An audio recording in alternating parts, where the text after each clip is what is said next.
And once again, good morning and welcome to the 2025 CIF Southern Section Ford Cross Country Championships. We are just 15 minutes away from the first of 10 great races today, the CIF Southern Section Championships, crowning 10 Southern Section titleists and qualifying athletes and individuals and teams up to the state meet next weekend in Fresno.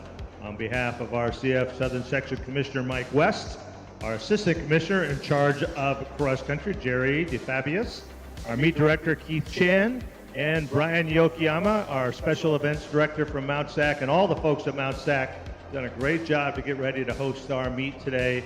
Should be an exciting and wonderful Southern Section Championships. Our first race about 15 minutes away. As you arrive, once again, of course, we're running the rain course. Just too much rain last week and this week to get on to the traditional course. So it'll be an exciting, very fast day. We're running a flat 3 mile.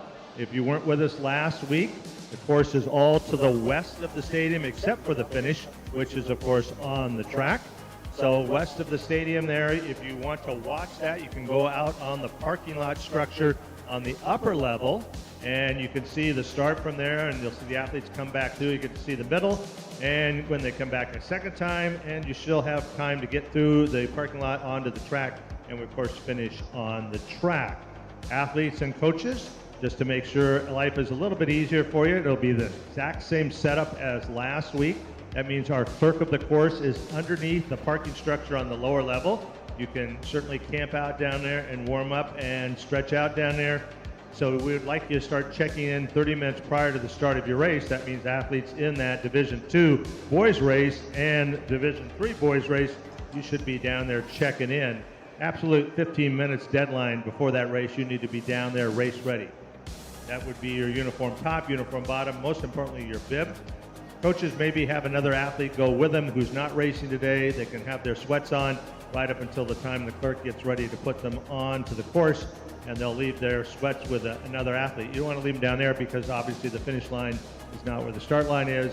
So maybe send another athlete or parent or assistant coach, somebody to go with them to the clerk to grab their sweats and take them over to meet them at the finish line area. Once again, the finish line will be on the track. And if you haven't already downloaded the app for finished results, it's free. Download finished results. You'll see the scores at the mile mark, the 2 mile mark. We are qualifying for the state championships next week. So the first 7 teams in Divisions 1, 2, 3, and 4, and the first 6 teams in Division 5 will qualify for next Saturday's championship. Individuals, if their team does not make it today, if they finish as one of the top 5 individuals in their race today, provided they are in the top 20 overall in their race today, they will move on to next Saturday's championship. Our first race of the day, getting ready to start here in just about 10 minutes, will be Division II boys, featuring the section's top-ranked team, number 2 in the state, Woodbridge, the Pacific Coast League champions this year. They scored 15 points in their league meet. That means if it had been a meet with all the schools and Woodbridge, they still would have won by a perfect score of 15. They're the Orange County champions this year, the Dana Hills Invitational champions. Last year they finished 9th in the state meet. They are ranked number 2 in the state, number 1 in this division. Also in this race, Lucerna has won the Del Rio League the last 5 years in a row. Mt SAC Invitational this year in Division II. They were the team sweeps champions this year. They averaged 15:43 on the traditional course. They were 7th in the state meet last year and runner-up in the Southern Section. Claremont at the Mt SAC Invitational this year, they won one of the regular races, averaging 16:15 per runner. They were 2nd in the very challenging Palomares League this year. Dos Pueblos here, they are the Channel League champions the last couple years. This year at the Mt SAC Invitational, they were 2nd in the sweepstakes race for Division II, averaged 15:45. They were 4th in the state last year and 3rd in this meet here. Hart, the Foothill League champions this year. They're also in this heat. They were 3rd last year in the state meet. And Saugus in that same Foothill League also finished 11th in the state last year. Rio Mesa, 2nd in the Channel League this year. El Dorado has made the final. They've been the Crestview League champions the last 3 years in a row.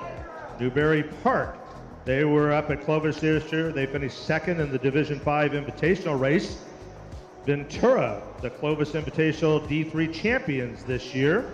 Tesoro in the very challenging CVU League, they were fourth this year. They finished sixth last year in the state meet. Peninsula, third in the Bay League, maybe the best league in the southern section. They were at Mt SAC in the regular race this year. They finished second. Westlake, also a second place finish at Mt SAC in their race this year. Burroughs, Pacific League, they were second this year. Fullerton, the Empire League champions, are in this heat, along with Villa Park, the North Hills League champions. And Channel Islands, they've been the Citrus Coast League champions the last 3 years in a row. Some of the outstanding individuals that have qualified without their teams: Michael Ortega, senior from Ontario. He ran 15:11 to win the Division II individual sweeps this year at the Mt SAC Invitational. Damian Nava, best race of the year, the Almont League champion last week from Sure. He's moved on here to the finals.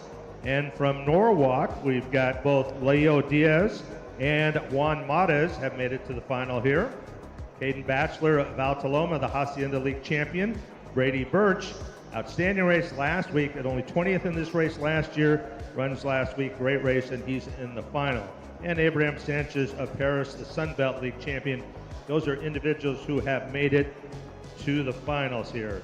Some other individuals to watch here whose teams have made it, of course, Aiden Antonio, the outstanding junior from Woodbridge, one of the truly best in the country. He was fourth in this race as just a sophomore last year and 10th as a freshman. So only in his third year and already 2 top 10 finishes here. He's the Orange County champion this year, the Pacific Coast League champion, the Dana Hills League champion. He ran 4:06.94 for 1,600 meters on the track last year. Should be a factor certainly to deal with for all these boys here. Lyle Medeiros of Claremont, great race last year. He was 10th in this race. Last week he ran very well 10th in this race last year. The Mt SAC Invitational this year in 15:31. Derek Luna, as just a sophomore last year, he was 7th in this race. He's the Channel League champion this year. Chase Manning of Tesoro, the Seaview League champion. Aiden Zavala, Antonio's teammate at Woodbridge. He was 13th in this race last year and 3rd in the Pacific Coast League. Owen Souther, a heat winner last week, was 11th here last year. Josiah Himsel leading that Hart team, 15th in this race last year, 3rd in the Foothill League this year. Thomas Barrera of Lucerna, he won the Mt SAC Division II Team Sweepstakes individual title, ran 15:14. Noah Sloan, the Ventura County champion from Ventura. Outstanding field here. We're just about 5 minutes away from the start of our Division II Boys Southern Section Ford Cross Country Championships.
line again. Make sure you got that arm with number 1. If you toe that line, please. Number 1, stow the line. 2, 3, 4, 5, and 6. You get one arm length between. Gentlemen, we don't have a race coming in the direction, so I encourage you to run straight at it. Straight out till you got some distance. Don't try to cut to the left too quickly. Remember, we got our speed bump up there. That's 75 meters out. So you get a little bit difference right there in the table. Just be aware of that. But if we get you to come straight out, you got 75 or 80 meters out of help. Make sure everybody stays up there.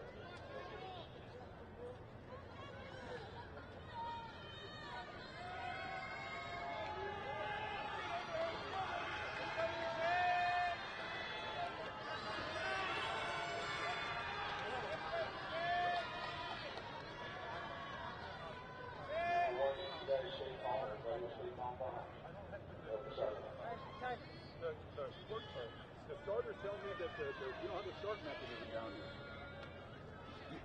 No, but I'm saying, am I starting the race?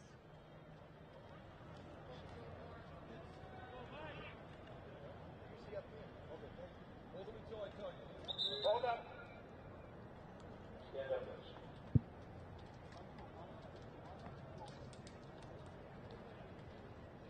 Okay. Yeah, you get one run out. We're checking off the timing system.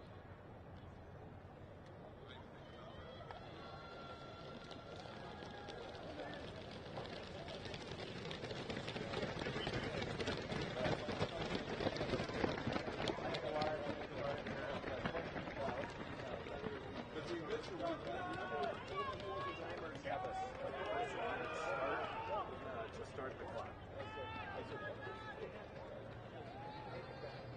And so he's like, really?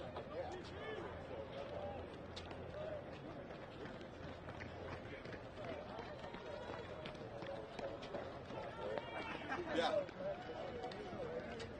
He's in the stand?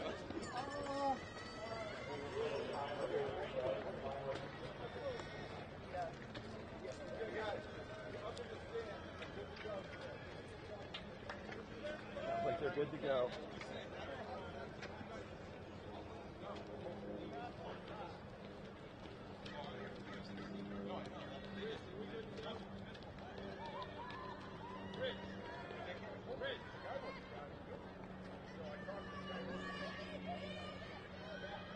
All right, gentlemen, line up, please. Here we go.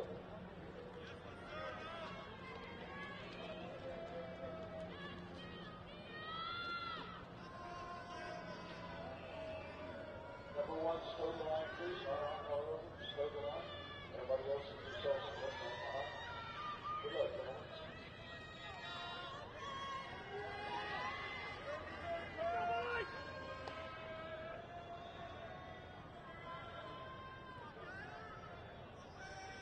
On your marks.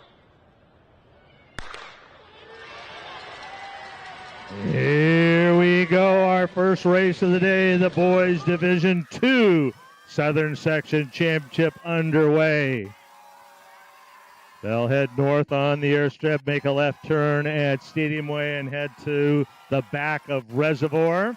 And right to the front, Aiden Antonio, the top returner from last year in the yellow and red of Woodbridge, out quickly here. He finished 5th last year in this race, taking our pace out right from the start. And right with him from Tesoro, running very well last year, coming back this year also to run in this final here. Chase Manning, the senior, going with him. Lyle Medeiros leading that chase group.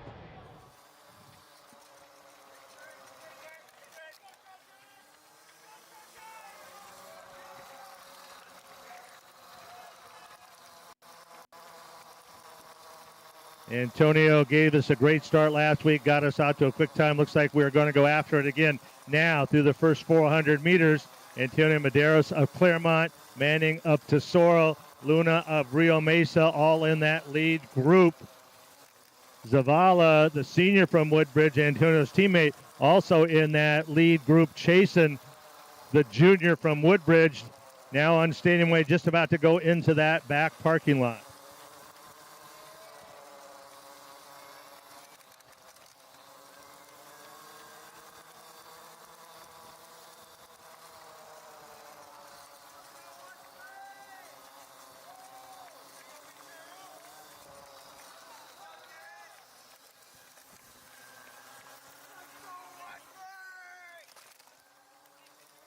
This is an outstanding field, but already with about a 20-meter lead, Aiden Antonio of Woodbridge, and that lead is growing.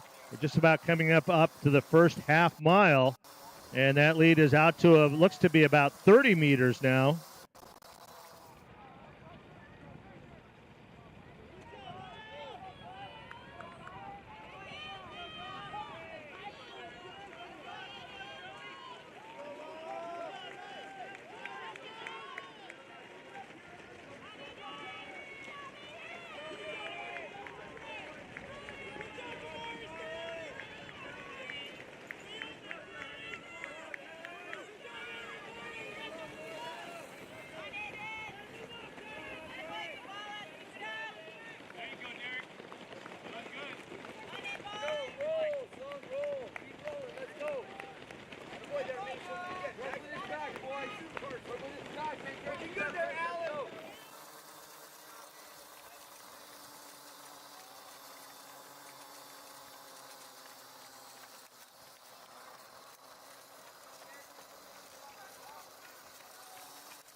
Aiden Antonio has left the back parking lot, back on Stadium Way, heading to the mile mark, and that lead now to about maybe 40 meters.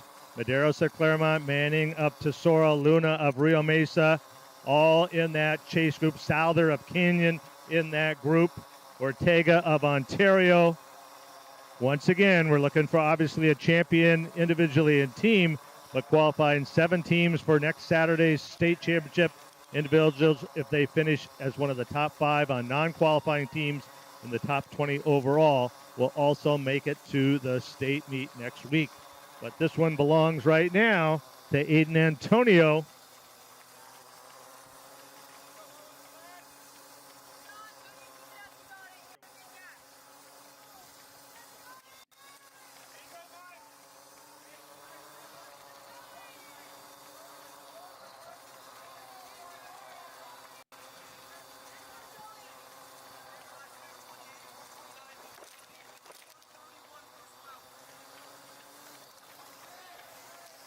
Right around 4:33 at the mile for Antonio Aiden.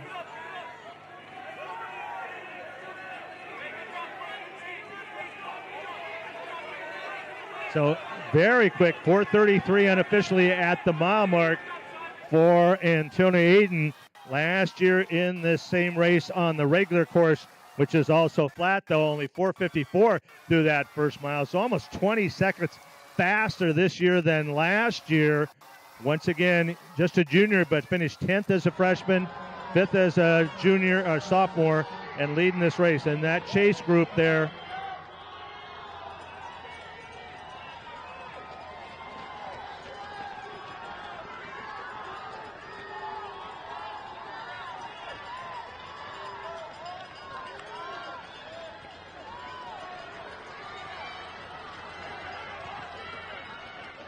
so now officially that mile even faster than what we thought. Officially 4:30 at that mile for Antonio. Oh my. Luna at 4:37. Manning, Abbott of Dos Pueblos, Zavala of Woodbridge, Cantu of Saugus, Medeiros of Claremont, Michael Ortega of Ontario, Souther of Canyon, Barrera of La Serna. We had 13 boys at 4:39 or faster through that first mile. And as you can see the pack, they've made the U-turn now, heading back up the airstrip. And that pack of 13 running there, chasing down our leader, are trying to stay close all quickly through that first mile.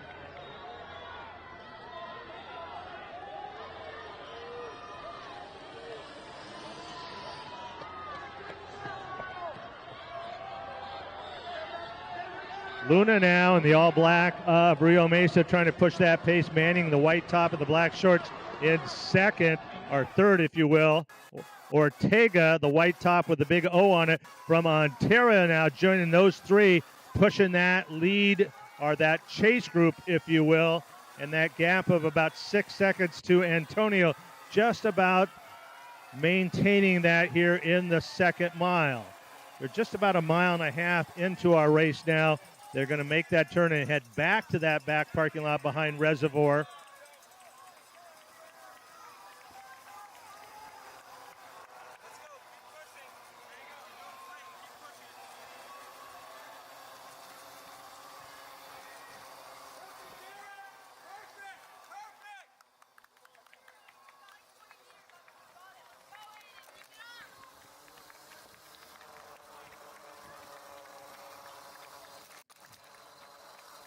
Antonio looks to be maybe expanding that lead a bit more. Luna has taken up the chase all by himself now, and he has broken away from Rio Mesa, about a 5-meter gap over Manning of Tesoro and Ortega of Ontario, then a group of about 10 in that group running 3 through 10. Luna making a big move on the back there, try to close that gap before they get to the 2-mile mark.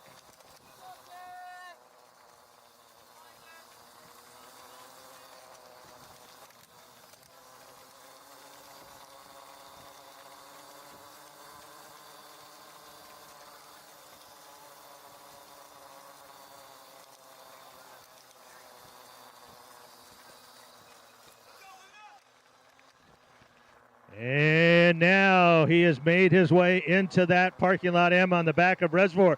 And Luna of Rio Mesa has indeed closed that gap. What was 7 seconds at the mile is down to 2 seconds as they head to the 2-mile. The two juniors, Aiden Antonio of Woodbridge and Derek Luna of Rio Mesa.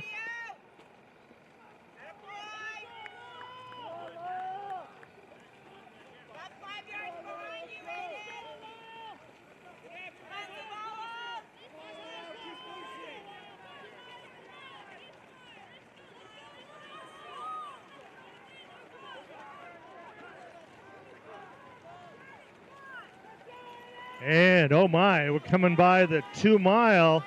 Luna has closed that gap to less than a second. Ortega goes by in third. Maderos right with him. Cantu with him. They go through the mile at 2-mile.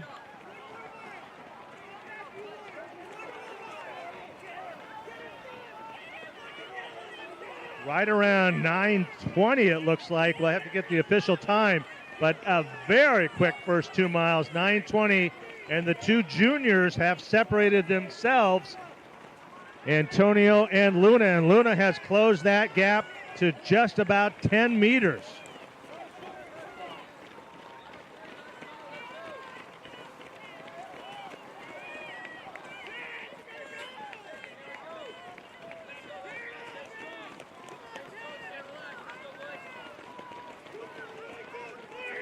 And now Luna has indeed moved up and is with Aiden Antonio as they are at about 2 1/4 miles. So Luna, the Channel League champion now, right along the shoulder of the Pacific Coast League champion, and Luna now moves up and takes the lead. Derek Luna of Rio Mesa. Antonio Aiden going right with him though, just a step back, with about 3/4 of a mile to go.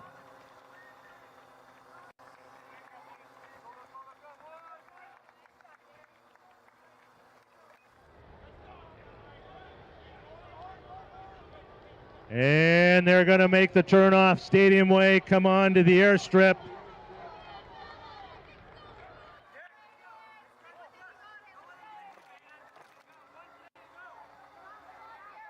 The juniors are going to set up a great battle here on a very quick first heat. They're now on to the airstrip, heading to the south. They'll make the turn, come on to the track. Luna of Rio Mesa and Antonio of Woodbridge. Looks like Ortega Maderos in leading that chase group. They're still about 8 seconds behind as our leaders, though, down the airstrip, side by side. It has been a very quick first mile, a very quick second mile, setting up a great finish here, just about to make that turn, heading up to the stadium. And they are no longer one leader, they are side by side. Medeiros leading the chase group. Medeiros, Ortega, Cantu. Looks like Barrera of Lucerna in that group.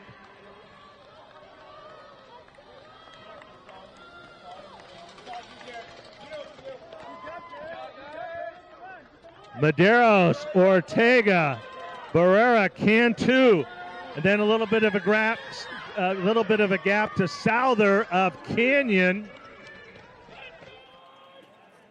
And they've made the turn. It's going to be a mano a mano battle here. They're going to make the turn together, go up side by side. Cantu now moving up on the shoulder of Medeiros and Ortega. Come on to the back stretch of the track in the yellow. The two juniors, that is Antonio of Woodbridge. In the black is Luna of Rio Mesa. Now Luna coming back. 300 meters to go, and we are at 13:10. We are looking at right at 14 minutes. And Medeiros now making a move, trying to get closer. They are moving. Cantu of Saugus. The two-man battle may become 3 or 4. Cantu flying now in third. Medeiros in fourth. Ortega in fifth. And now once again Luna coming up on the shoulder of Antonio. And Cantu of Saugus flying now. Coming from way back. Oh my! Here he comes down the stretch. Cantu. Antonio. Luna, here comes Medeiros. Oh my, it will be Antonio. 14:05. Wow, what a finish. Ortega gets fifth.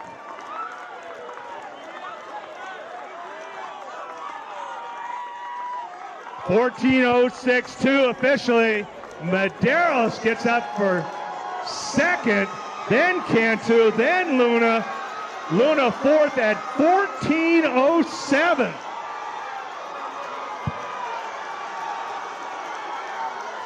Sloan of Ventura.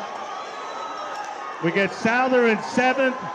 Barrera of Lucerna. Zavala of Woodbridge.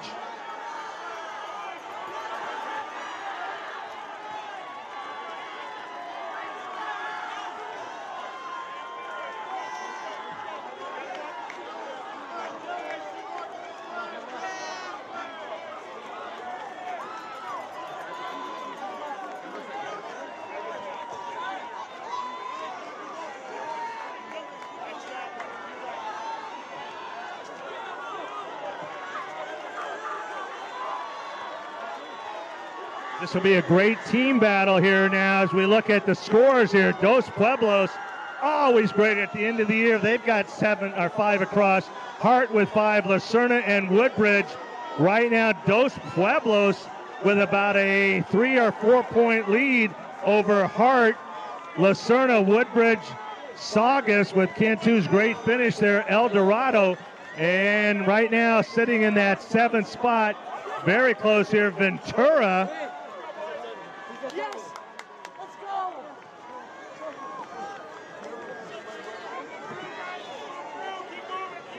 And keep an eye on that team score. This is live scoring, so this is not the official final score.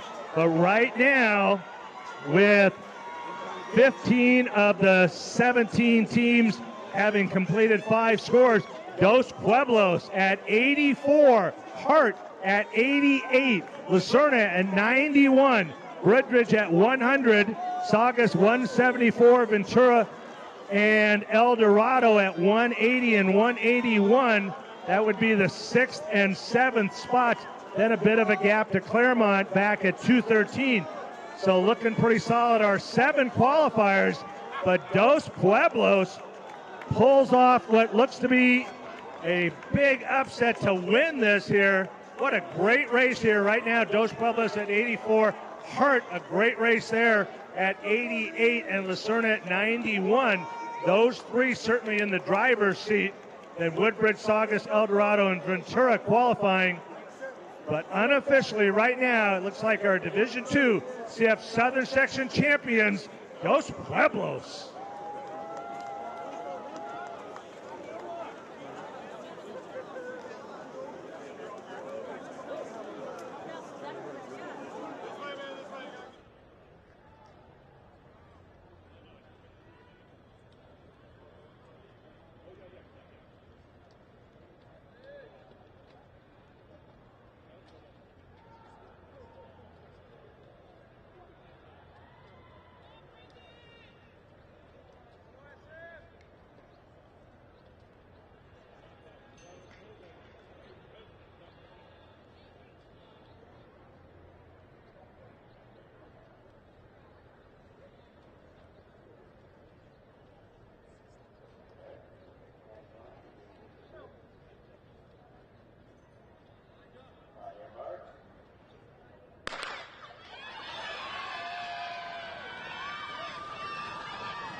And here we go, race 2.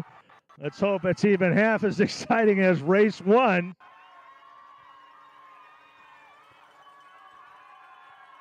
This will be our boys Division III race as our boys make their way just a little bit on individuals, moving on to the state meet here. Looks like Medeiros of Claremont. Hey, what's up, HT runners? We are Battle. at the CIF Southern Section Cross Country Championships. First race of the day, boys Division II.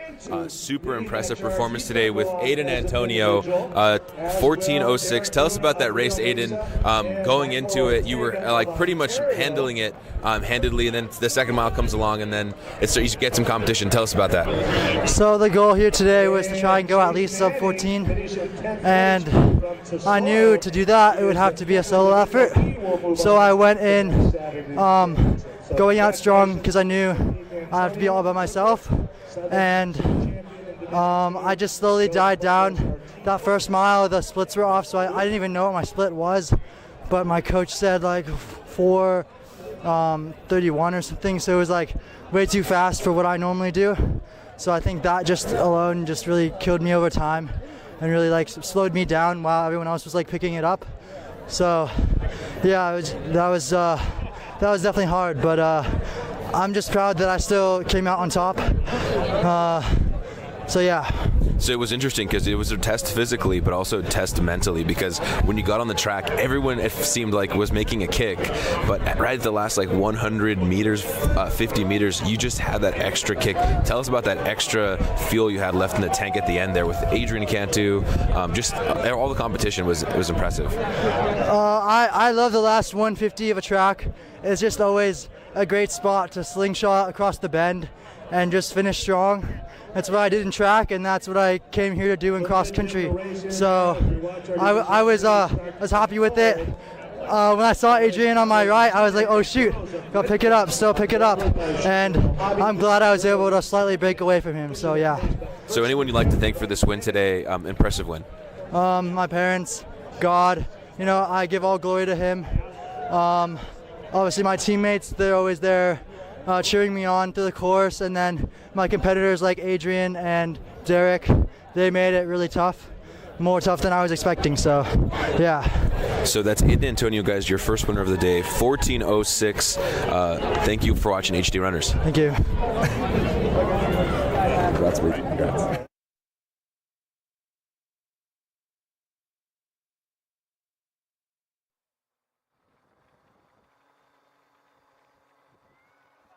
And still everybody in a little bit more conservative at 0.7 out on that backstretch. Give you an idea, Aiden Antonio at Woodbridge was 240 at that point. We were 252 in this race. A little bit more conservative. Oliver Hunter, Dana Hills now starting to move up. He was 5th in this race last year. Aber of Burroughs right with him.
And looks like Oliver Hunter of Dana Hills beginning to push that pace a little bit, stretch out our lead group here.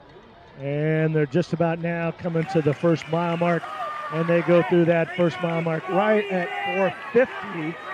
Hunter in that group, Medina of Redlands East Valley, Sigworth of Palos Verdes, Maynard of West Torrance, Aber of Burroughs, Lopez of Servite, Scarince of South Pass, Goldman, Palos Verdes, Haberstadt, Spragno, but virtually everybody in it between number 1 and number 24, 2 seconds. So 2 seconds separating the first 24 boys in this race. And in our team competition, West Ranch out quickly. West Ranch 112 points at the mile. West Torrance at 129. Oak Park 144. Palos Verdes 145. St. John Bosco 149. Redlands, East Valley, South Pasadena, Burroughs, Agoura, and Servite all round out the top 10.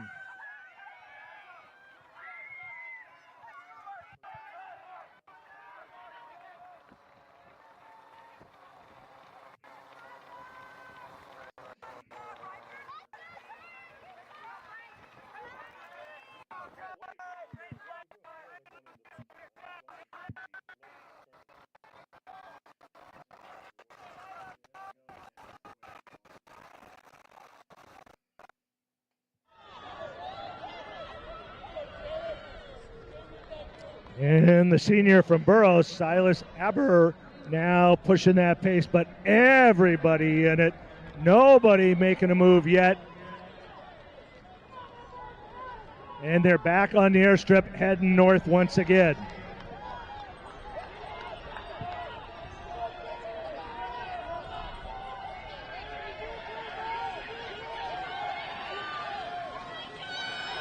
West Ranch, the top-ranked team in this division, also should be ranked number 2 in the state here. Mt SAC, they were the team sweepstakes Division III champions, and they were leading at the mile, but virtually everybody's still in it. West Torrance, ranked number 2 in this division. They were 5th in this race last year, right up in that lead group. Palos Verdes, they were 3rd in the team sweepstakes race at Mt SAC. They're right in it. And individually, our group starting to pare down a bit. We're down to about 15 boys in that lead group.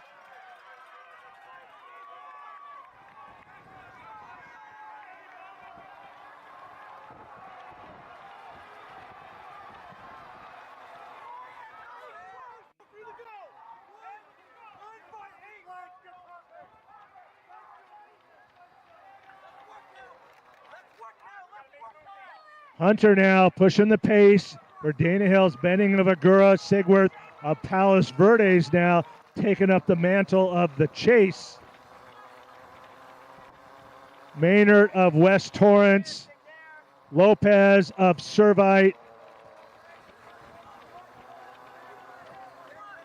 Castillo of West Ranch, Scarince of South Pasadena, as our group has pared down to about 10 to 12 boys in that lead group now. So our pace picking it up, heading back to the back of Reservoir and heading to the 2 mile mark.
And now Maynard of West Torrance starting to take up the mantle of the lead. They go through the 2 mile a little quicker on that second mile. Go by at 9:44. All right, in our lead group, Hunter of Dana Hills, Sigworth of Palos Verdes, Benning of Agura, Aber of Burros, Scarince of South Path, Lopez of Servite, Medina of Redlands, Hill of Thousand Oaks, Maynard of West Torrance.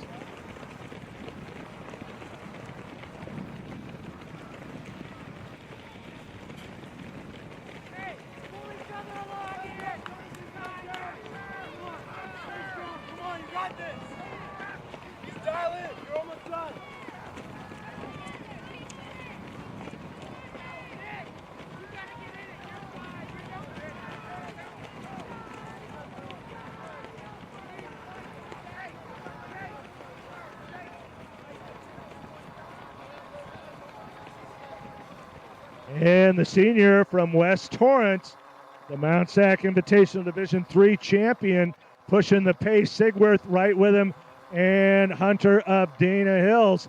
Those three across, heading to the back to the airstrip again. Castillo of West Ranch and Scarince right in their shadow. Benning of Agura, that's our top six.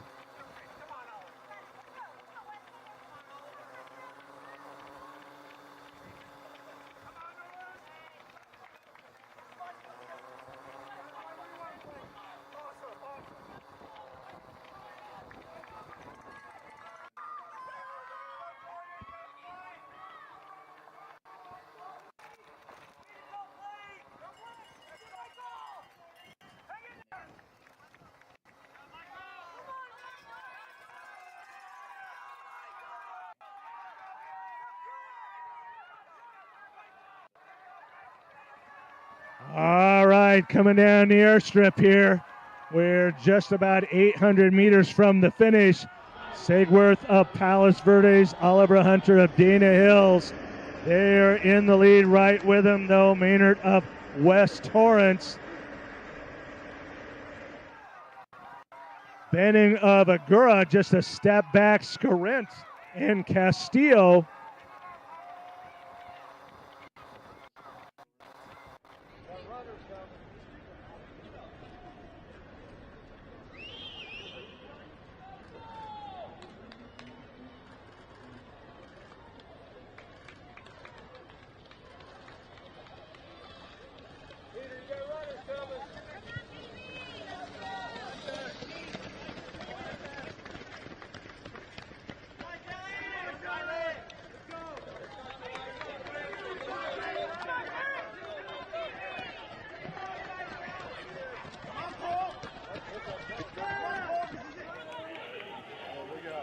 And they have made the turn. We're just about 450 meters to go, and we've got six boys within 5 meters of each other, just about to make the turn, and here they come. Oh my, we've got another great finish coming up.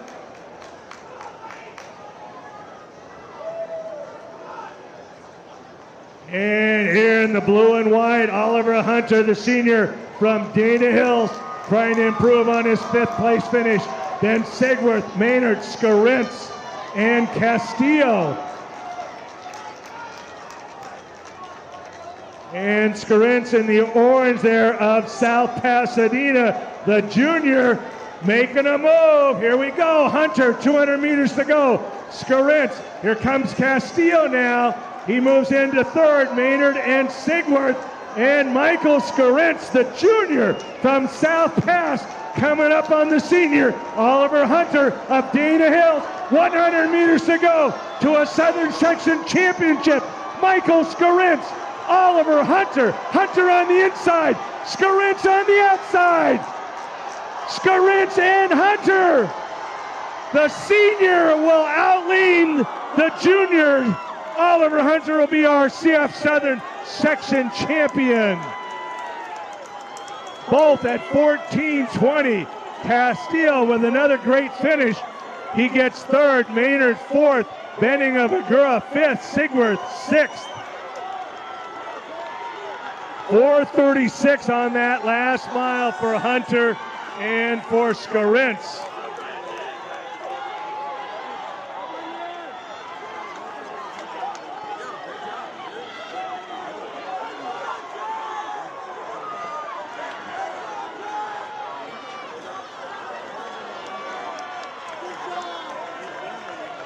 We're still just a shade over 15 minutes. And we'll start looking at that team battle. West Ranch and West Torrance are the first schools with 5 scores across the finish line. West Torrance, now Oak Park and West Ranch.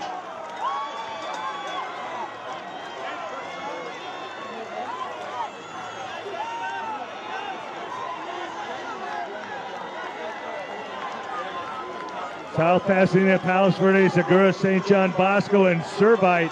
8 schools all right there. Servite and St. John Bosco virtually in a dead heat right now for that 7th and final team qualifying spot. But it looks like West Torrance is going to be our Southern Section Division III champions.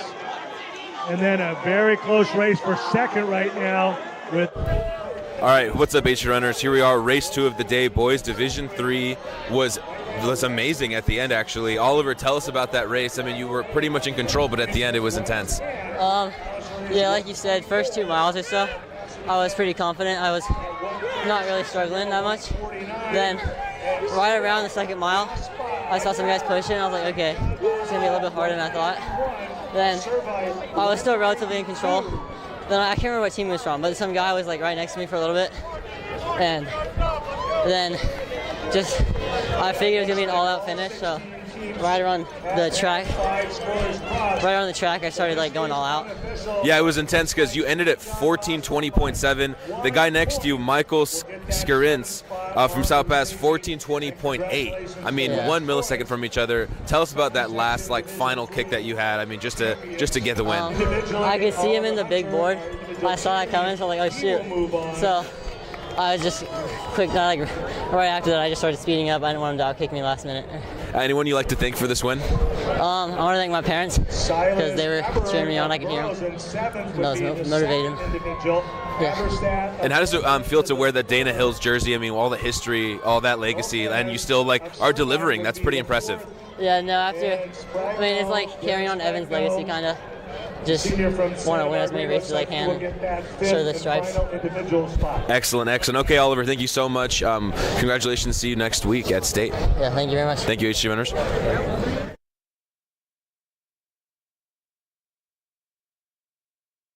Our action with 2 heats in the girls divisional championships with divisions 3 and 2 going after it momentarily. Meanwhile, going back to that boys, West Torrance will get the nod there for the CIF Division 3 championship, but that 2nd place plaque, Oak Park and West Ranch coming down to that 6th runner, with Oak Park getting the nod there on that 2nd place plaque.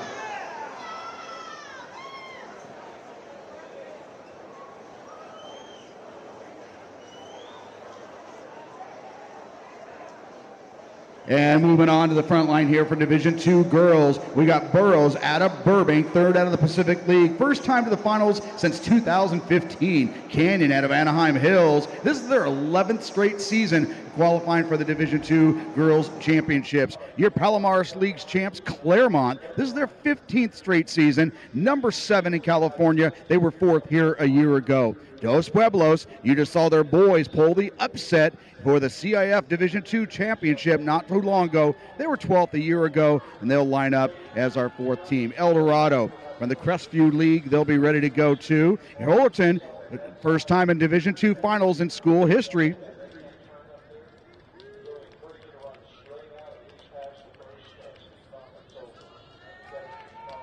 Hart High School, 3rd in the Foothill League. They were 5th here a year ago in Division 3. La Serna, your Del Rio League champions, their 3rd straight season. They were 10th here a year ago. We'll wait this start to get off. We'll continue reading off the roll call here, but arguably this could be the fastest race of the day here, your Division II girls.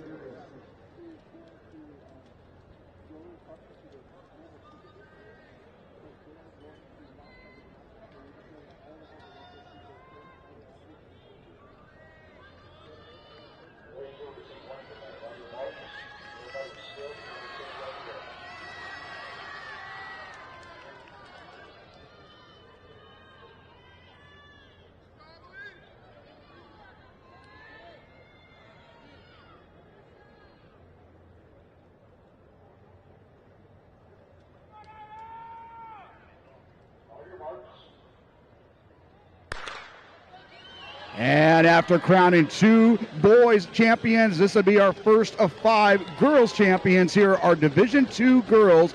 We're running down the roll call here. Marietta Valley currently ranked number 2. This is their 5th straight season. They're currently ranked number 3 in California. They were 5th here a year ago. Newberry Park, their 9th straight season qualifying. They were 14th a year ago. Newport Harbor, they were 8th here last year. Peninsula, they were 9th a year ago. Saugus, your Foothill League champs, they were 6th here a year ago.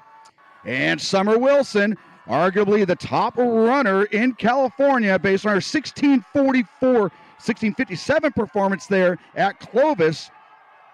Also looking for Tesoro, Ventura, and top-ranked Westlake. Keep your guys open for Westlake. They're in the all pink. And they are currently ranked number 2 in California. And right now, early on, they have now placed 3 girls in the top 8. But Summer Wilson, your leader, with Alo Curtis of Ventura. And Isla Bomer of Claremont out in the top 3. But Summer Wilson not waiting around. Your Orange County Championships. She was 4th in Division 4 2 years ago, 2nd in Division 3 last year, and now trying to claim the Division 2 title here in 2025.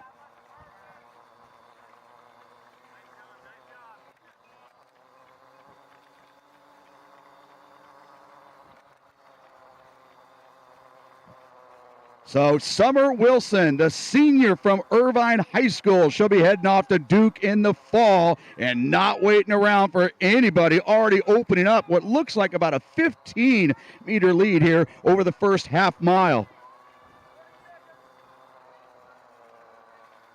Anais Cruz and Sabina Cruz of Westlake, part of that chase pack, along with Bulmer, the senior out of Claremont, and Alo Curtis of Ventura.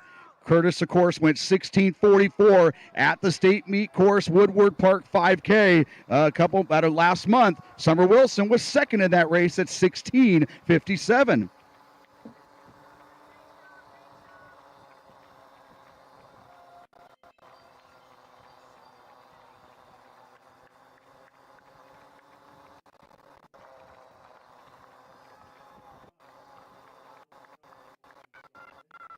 So number 1 seed coming in here for the team, though, Westlake High School. Their 9th straight season. They were 15th a year ago, but now equipped with 3 talented freshmen, including the twins, Sabina and Anais Cruz, who are currently in that top 5. So if you're looking at your screens there, Summer Wilson all by herself early on. She's going through right around the 0.6, 0.7, right around 252. And to put things in perspective, our boys went through at 2:44 in that previous race. That group coming through right around 3:06. So 14-second lead there. That's Knuckles of Ventura, Ariel Avina, Pearson of Saugus, all in that top 10.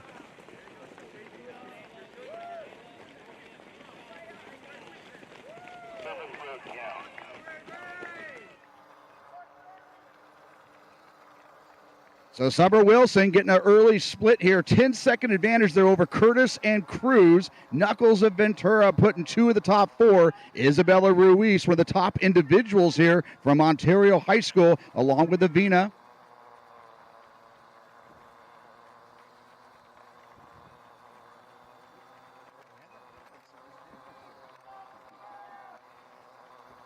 Heimbach of Peninsula also in that top 10, along with Sierra Vong of Marietta Valley.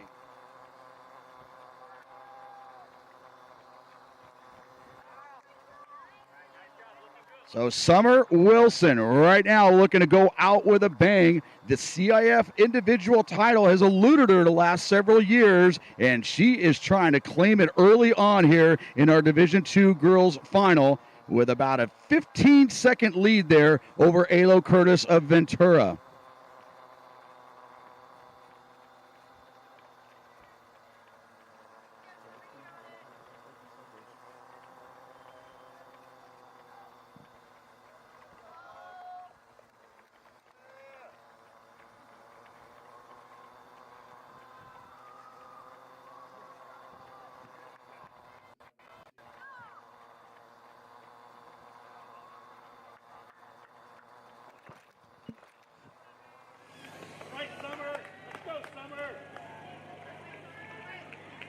So Summer Wilson, yes, our eyes are asking the same questions. 4:59 at the mile with Curtis, Cruz, and Bulmer coming through at 5:16. Knuckles coming in under 5:20. Sabina Cruz at 5:22. Advina at 5:24. Pearson, Heimbach, Ruiz, all coming through under 5:30. So Summer Wilson, again, she was second in the state meet in Division 4. She was second in Division 3 a year ago, and Irvine moving up to Division 2 this year. And it's Summer Wilson right now blazing the trail here on our rain course here this morning at Mt SAC.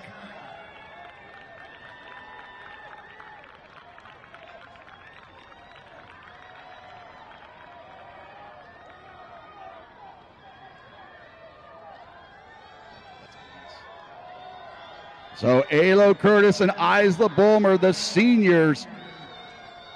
Curtis heading off to Harvard in the fall, but don't sleep on her just yet. She did this at the Clovis Invite. She sat back, took notes, and unleashed over that last mile to win it in 16:44.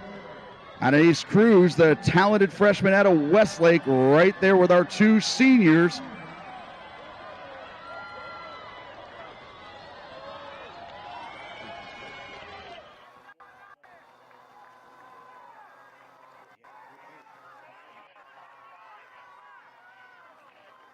So Summer Wilson officially coming through at 4:57.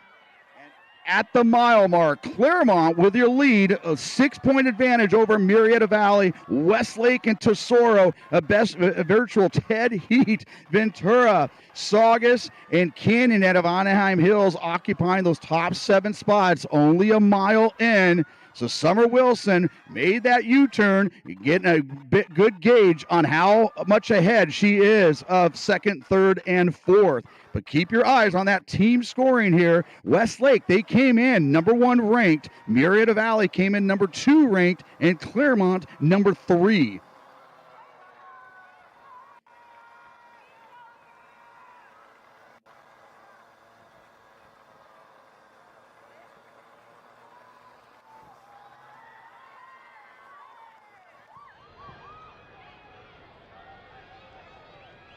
And yes, if you're watching on the screen, this is a 3-mile course, and Summer Wilson right now taking advantage of that slight downhill on Stadium Way, and she has not let up on the pedal all throughout. The same cadence, the same stride. This is Summer Wilson, Duke-bound senior of Irvine, putting on a clinic here early on in this Division II final.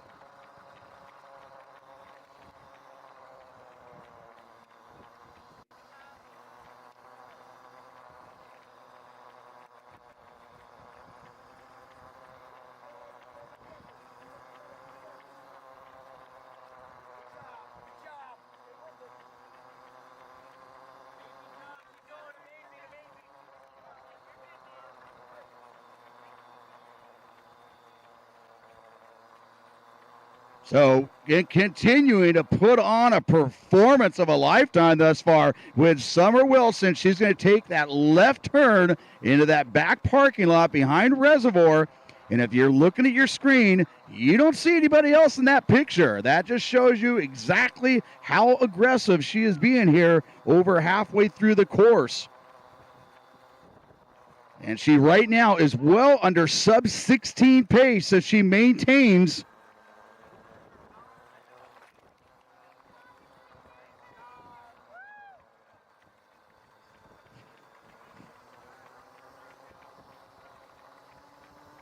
Curtis, Bulmer, Anais Cruz, the freshman of Westlake, still part of that chase group with Knuckles and Cruz. Advina has been here 3 years in a row. That senior from Murrieta Valley. Isabella Ruiz, the Mount Baldy League champion out of Ontario, looking to qualify as an individual. So seemingly right now we have 2 races, Summer Wilson versus the clock, and everybody else, and keep those eyes open for that team score. It was about as tight as it can be with Tesoro throwing their hat into the party early on. And coming through the 2 mile at 10:03. 10:03 in a cross-country race, and that is a 2 mile. So Summer Wilson, 2 down, 1 to go. 5:06 second mile, 4:57, 5:06. And Alo Curtis now trying to close that gap here over the last mile.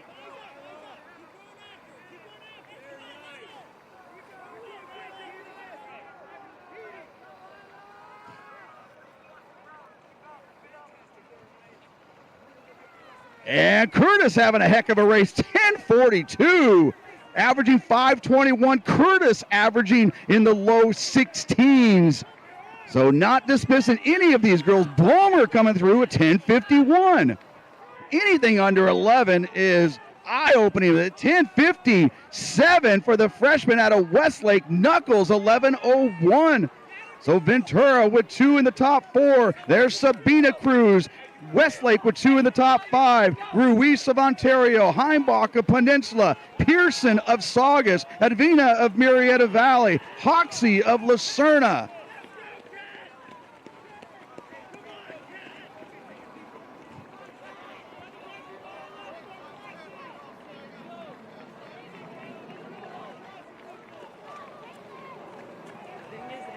So Summer Curtis, 10:03.6. That at many, many years has won the California State meet for the 2 miles. Not cross country. Alo Curtis at 10:43, a 40-second advantage for Wilson over Curtis.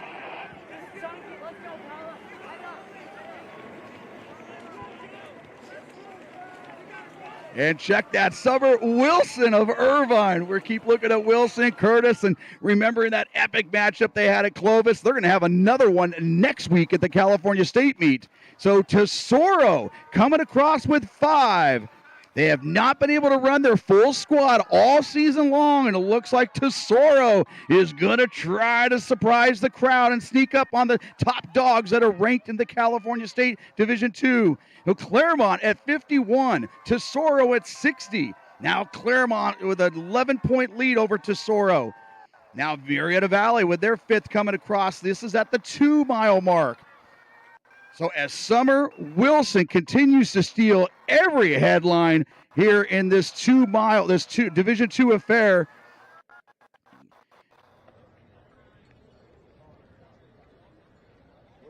And she has had to do this all by herself, folks. So, hey, you guys that are here in the stadium, she's going to be approaching here in the next couple minutes. She's going to need all the support you can here, trying to get her under, well, do we even dare say under 15:30?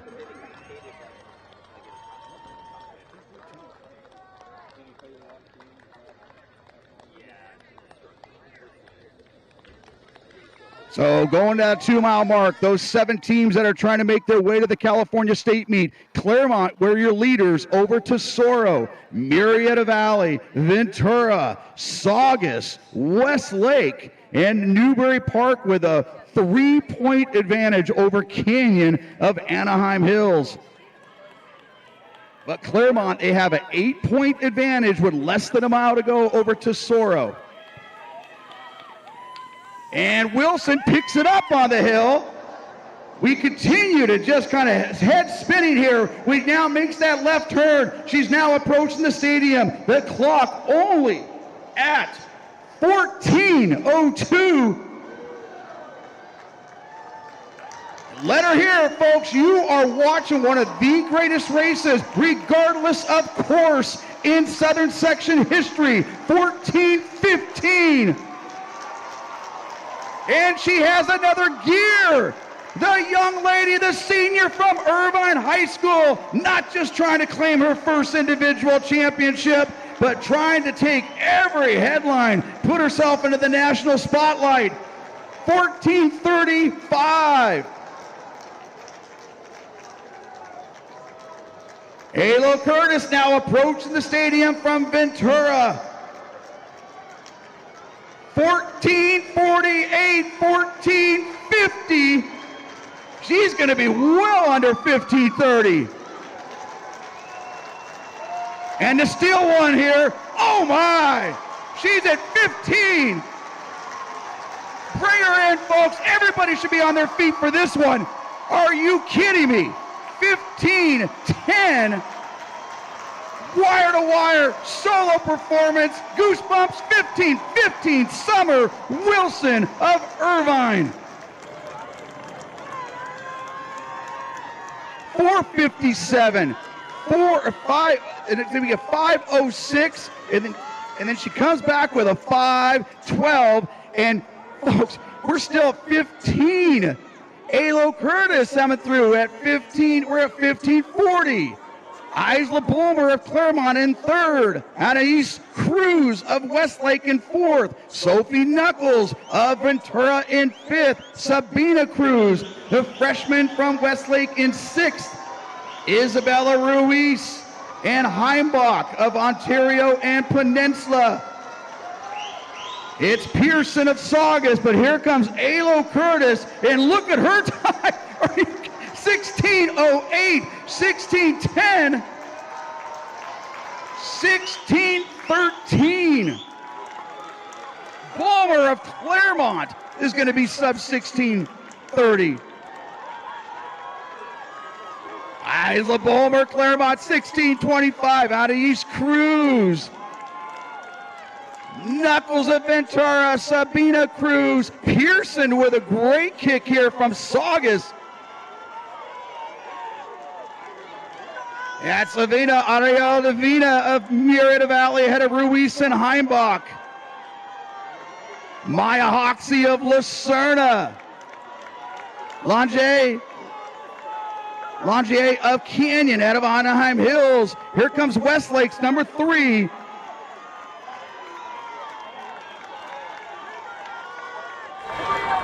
So Ventura with an early lead, but Westlake will be our first squad with 3 across. Nice finish here from Grant. Okay, ready? Newberry. All right, here we are, Southern Section Cross Country Championships, race 3 of the day, girls Division II with Summer Wilson. We're probably one of the most impressive times we've seen in Southern Section history, certainly. So, Summer, tell us about that race. I mean, you were pretty much there by yourself the entire time. Yeah, I kind of went into it just wanting to put in a really just a good effort, but still feel super strong. So yeah, I pretty much just soloed it, but that was kind of what I expected it to be like. But I just felt really good, and I just kind of surprised myself with my splits and just feeling good. I mean, I knew I could PR, but I was just really happy that I was able to do it today, especially considering that I've been sick this week a little bit. So I was just trying to stay healthy this week. So I'm really happy that I was still able to come out and feel really good today. How does it feel to run the course when it's dry? You ran it when it was wet last week, but now it's dry, so you knew all the angles and turns. So how did that feel like? Did you feel you have an advantage? Yeah, I mean, it was kind of fun running in the rain at prelims, but I mean, it's probably better to run when it's dry. So I don't know, it was really fun both times, but yeah, it was really great today. So seeing that 15:14, tell us about that reaction. How do you feel right now? That's an incredible time. Yeah, I heard the announcer saying what my time was, and I was really excited when I heard it. So yeah, it just really made me feel really happy when I was running in. And yeah, it's pretty crazy because that broke Riley Blade's national record of 15:20. So I'm definitely just really happy with how my hard work has just paid off, and I'm just so grateful. So your first division title, right? D2. I mean, a couple of years you've been there. Tell us about how does that feel like you finally got it, but also in this crazy win. Yeah, it feels so good. I mean, this was my goal. I really wanted to be CIF champion. That was something I had my eyes on for a long time, honestly, since this summer even. So yeah, it just feels good to get that done today. The win feels really great. Is there anyone you would like to thank for this win today? Yeah, definitely Coach Hurst. I could hear him during the race, and that just really motivated me and everything. And his support definitely helps me reach all my goals. So all right, here was Summer Wilson, 15:14.5. Really impressive time today. Thank you so much. Thank you, Summer.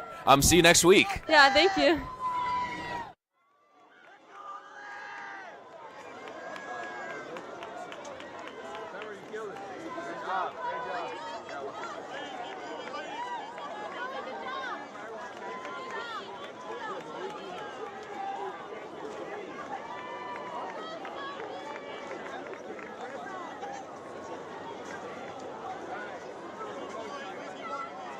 And now with everybody basically in, congratulations to Claremont High School. they will be your Division II champs. Again, this is unofficial, but finished results, they've got it right here. All the squads are in. Claremont is going to hold off the young squad from Westlake High School for second place. Tesoro High School coming in ranked number 8 and moving up to third to claim their spot to next week's California State Championships. Ventura will be 4th. Saugus will be 5th and move on to another California State meet. Murrieta Valley, they will move on again to the California State meet. And Newberry Park, young ladies there will take on, they will move on to next week as they claim that 7th spot, 18 points ahead of Canyon. So congratulations, Claremont, for your Division II 2025 title, holding off Westlake, Tesoro, and Ventura. And your individuals moving on also. Summer Wilson of Irvine, Einbach of Peninsula, Ruiz of Ontario, Hoxie of Lucerna, and Langier of Canyon of Anaheim Hills.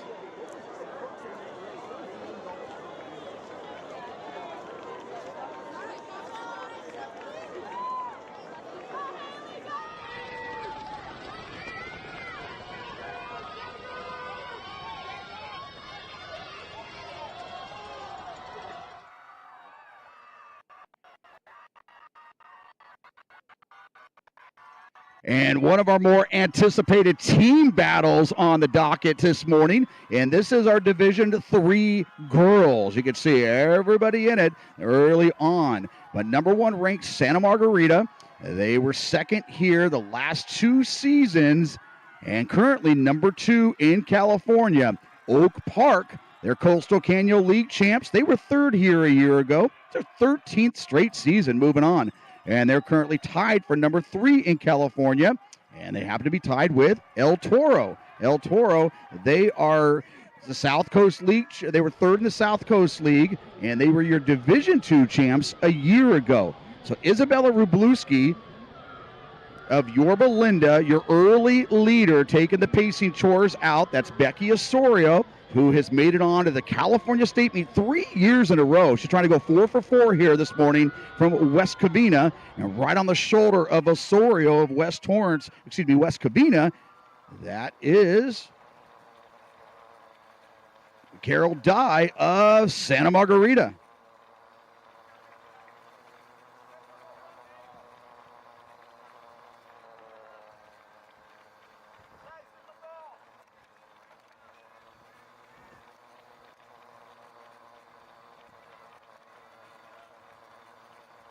And Alana Thomas of Santa Margarita also right there in that front 4. So going right to left on your screens there, Robluski, Thomas, Osorio of West Covina, and Carol Dye. Carol Dye last year was 7th at the California State meet in Division I.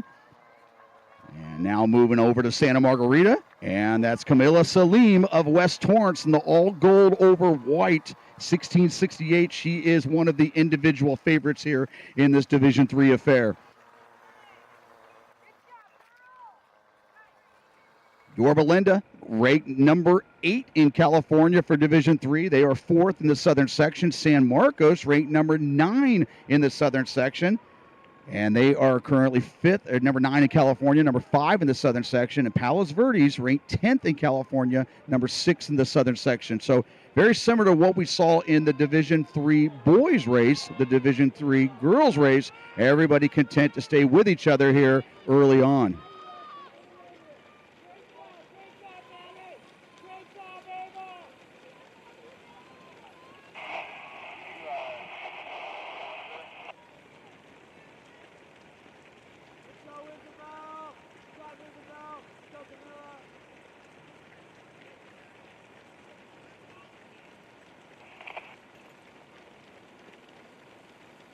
And Vasquez of Simi Valley now making a surge. She's the first one to reveal her cards and make a move. Little more than a half mile into the race of this Division III race. So that is Cecilia Vasquez, the junior of Simi Valley. very much improved and having a great 2025 breakout season. She has now gapped the field by about 10 meters here, about 3/4 of a mile into the race.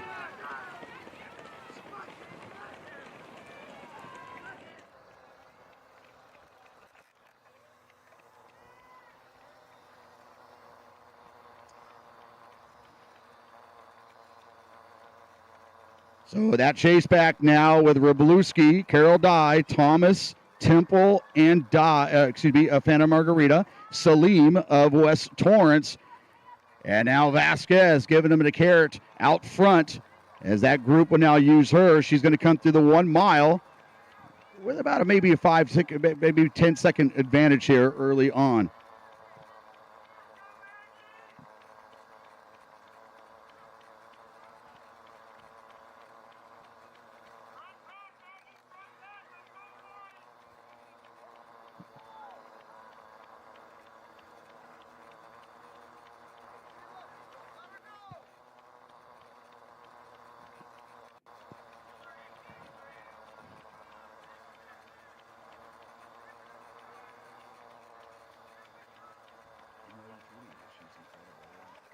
So Cecilia Vasquez taking over the screen here.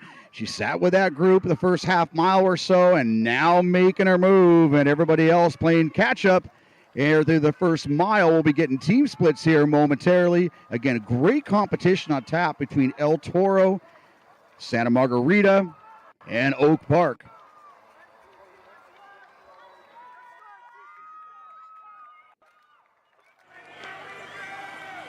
And she comes through at 5:27. 5:27 for Vasquez. Salim coming through at 5:30. That chase group now starting to pick up the pace.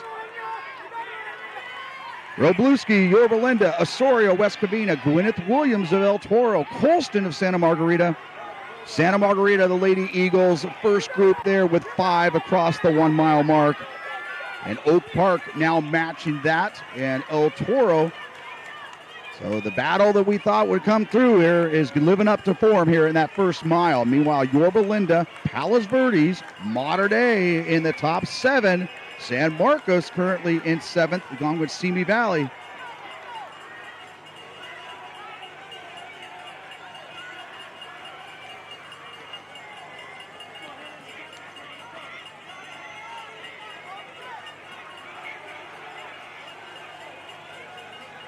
So that group now trying to re-engage and get back up there with Vasquez. Vasquez, she's gone 17-13 for a 3 mile course this season.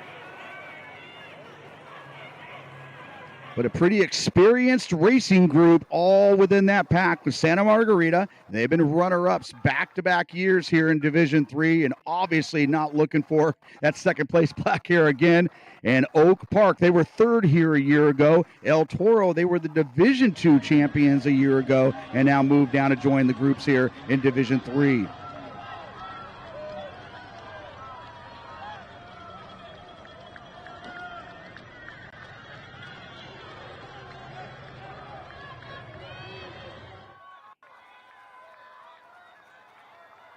So Thomas and Dye now moving to the front of that chase group. Meanwhile, Palos Verdes, they were 5th at the 1 mile mark. And they're looking to make it for the 17th year in a row, making it again. Osorio is leading that charge there. Osorio with made 3 years in a row to the California State meet. Wroblewski of Yorba Linda, Dye, that's Colston of Santa Margarita.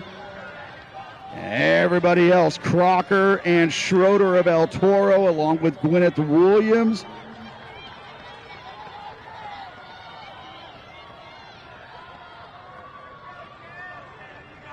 So now getting ready to take that last left turn down Stadium Way. You can see them moving through the Mt SAC course. And what was a 4-second gap at the mile is now going to close to about closer to a 2-second gap. But that group, they're working together, looking to catch Cecilia Vasquez of Simi Valley. Vasquez making a good move there now, taking the lead and doing the pace-setting chores here in this Division III Girls Championship.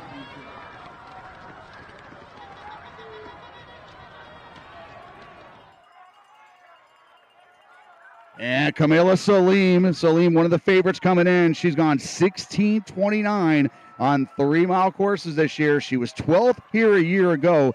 Really performed well, boasting out a 16:40 at the Dana Hills Invitational. Came back with a 17:25 at Clovis.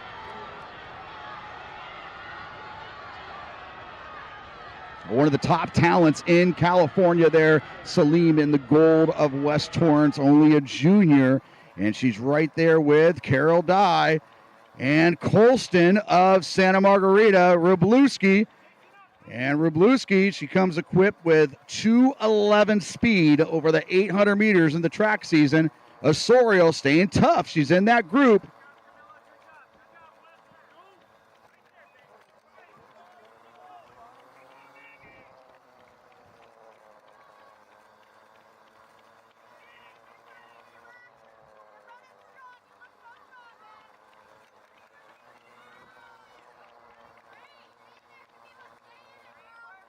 And what was one is now merged together to become, looks like 6 girls up front. Vasquez,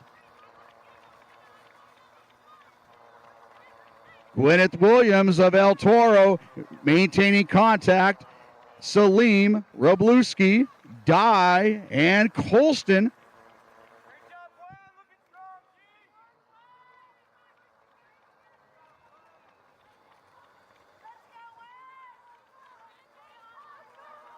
So Vasquez now putting a surge in. She feels these girls from behind, but responds with a surge. And what we thought was all going to come together now, she is tough up front here. Wroblewski, Salim.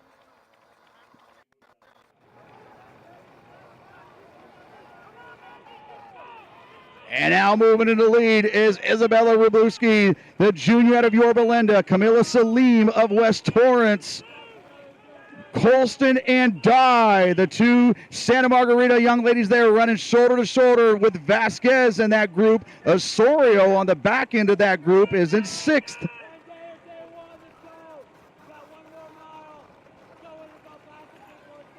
Osorio was 3rd a year ago, 6th the year before that.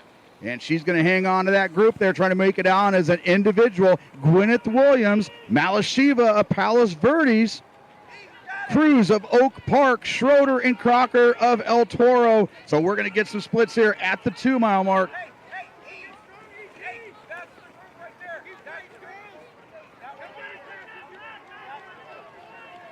And Salim is 11:06, Vasquez at 11:07, Dye at 11:07, Wroblewski 11:07.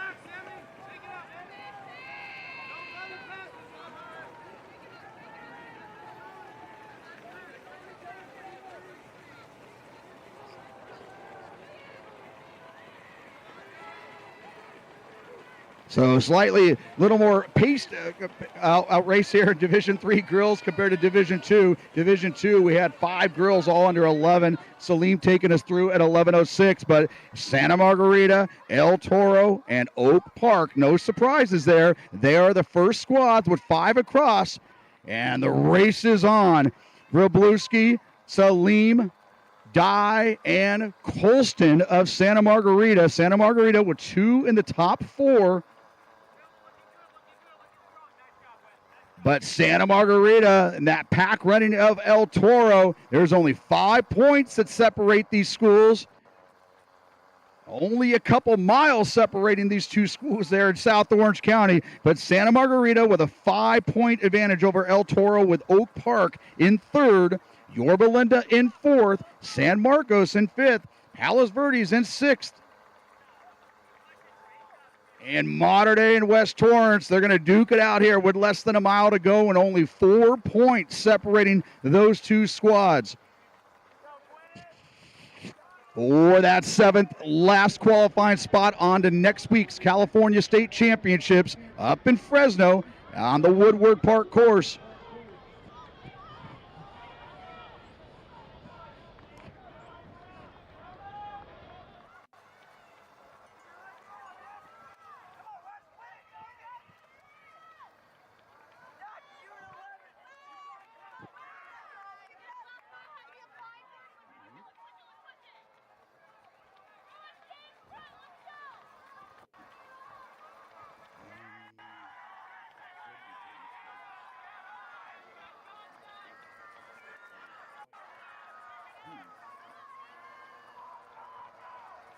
So Wroblewski now leading the way, going down the airstrip with Salim on her right shoulder. Dye and Colston. This will be a huge step-up performance there for Colston of Santa Margarita, making a big difference for those Eagles getting in the top 4.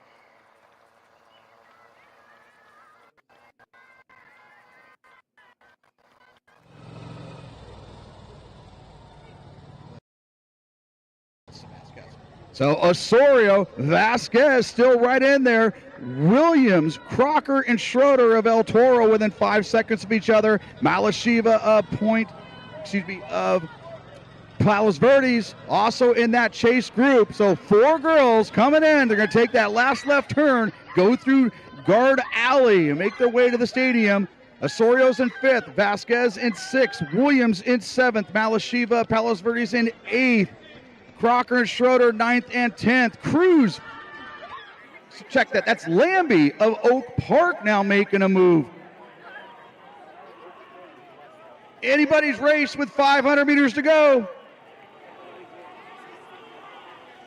Dye and Colston now move into the pole position. 1-2, taking that left turn, but Salim with an answer.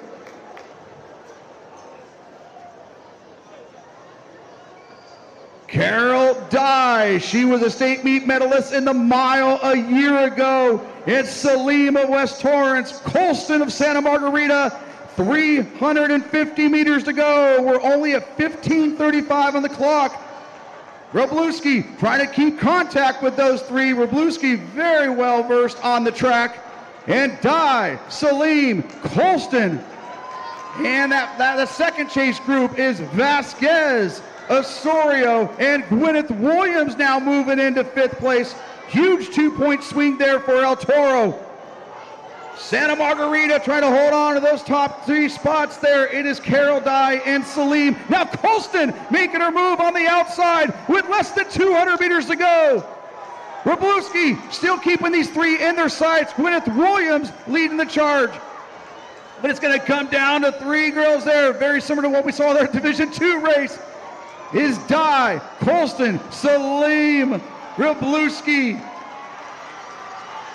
and Santa Margarita. You can't start any better than this on paper. I don't know if they had this one drawn up, folks, but Carol Dye, Taryn Colston, 1-2, Santa Margarita, 16:41, Kalina Salim of West Torrance, and Wroblewski of Yorba Linda, Williams, Lambie of Oak Park with a huge finish.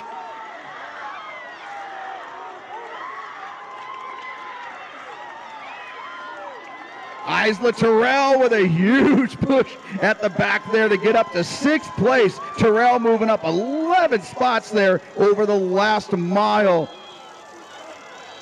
But Carol Dye, she will be your Division III 2025 CIF champion, is 16:39, just ahead of her teammate, one of the more improved girls in the Southern section, Taryn Colston. Camila Salim of West Torrance. Wroblewski coming through at 16:45.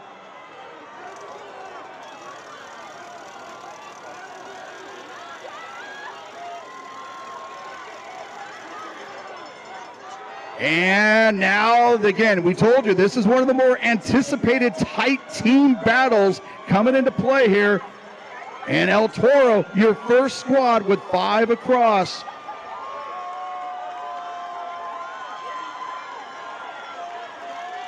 Hello, everybody now biting their nails here with Oak Park. Santa Margarita looking for their 5th scorer. They found her, but El Toro with a slight advantage there. 2-point advantage over Santa Margarita.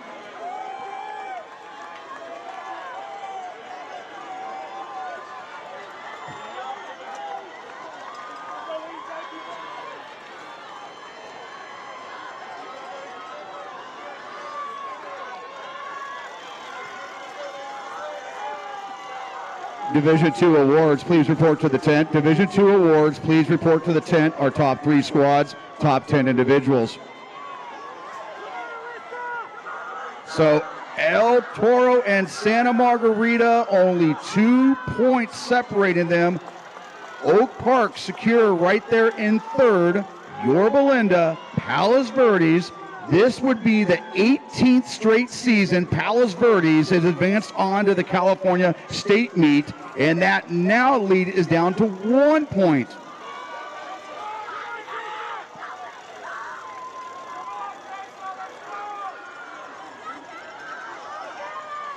And San Marcos in sixth, and Mater Dei, your Lady Monarchs, with a 5-point advantage. This would be a huge performance there for Mater Dei as they came in ranked number 11 and sitting in that 7th and last qualifying spot onto the California State Championships.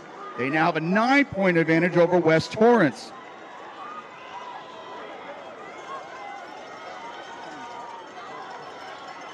So El Toro High School, they hold the advantage in number 5 and number 6, and they have a 2-point advantage there over Santa Margarita.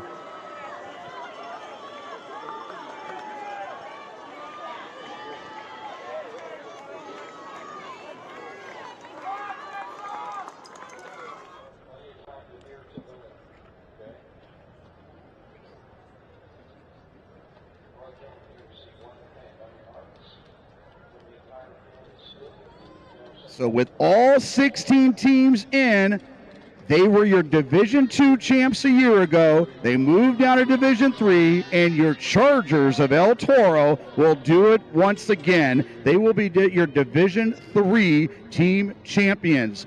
Santa Margarita, they will be second for the 3rd year in a row, earning that plaque. In Oak Park, they will be 3rd for the 2nd year in a row. And the rankings right now living right true to form there. But the upset, the surprise here is Mater Dei moving into that 7th spot and advancing on to the California State meet.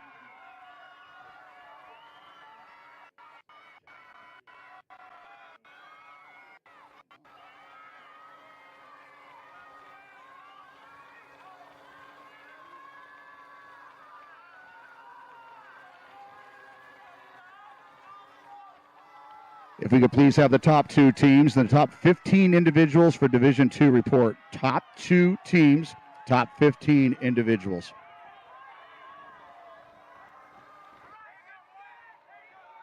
Your top individuals moving on from that Division III race. Camila Salim of West Torrance. She will move on as individual. Isla Terrell with that incredible kick, securing her spot to the state meet a week ago. Becky Osorio, 4 years in a row. She's going to make it back to the California State meet. Cecilia Vasquez, it pays off, that early move, and she finishes 10th overall as an individual. And Jenna Murray of Moore Park, she will be your 5th individual moving on to next week's festivities there at the California State meet.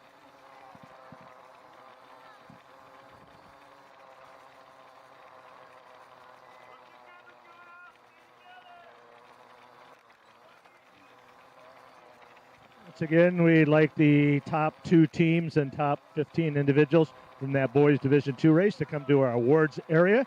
That is right in the center of the finish line area. We've had 4 great races, 6 to go, and now it's the turn of boys Division IV. They're going into that first half mile. Looks like Charles Abemeyer of Harvard Westlake, the senior, the Mission League champion, pushing that pace here. This should be a great battle. We have the top 2 teams in the state. And in actual, we have 7 of the top 10 in the state in this race right here. But right to the front, Abner and then the boys from Oaks Christian right in that lead group. So a little bit quicker through that first half mile.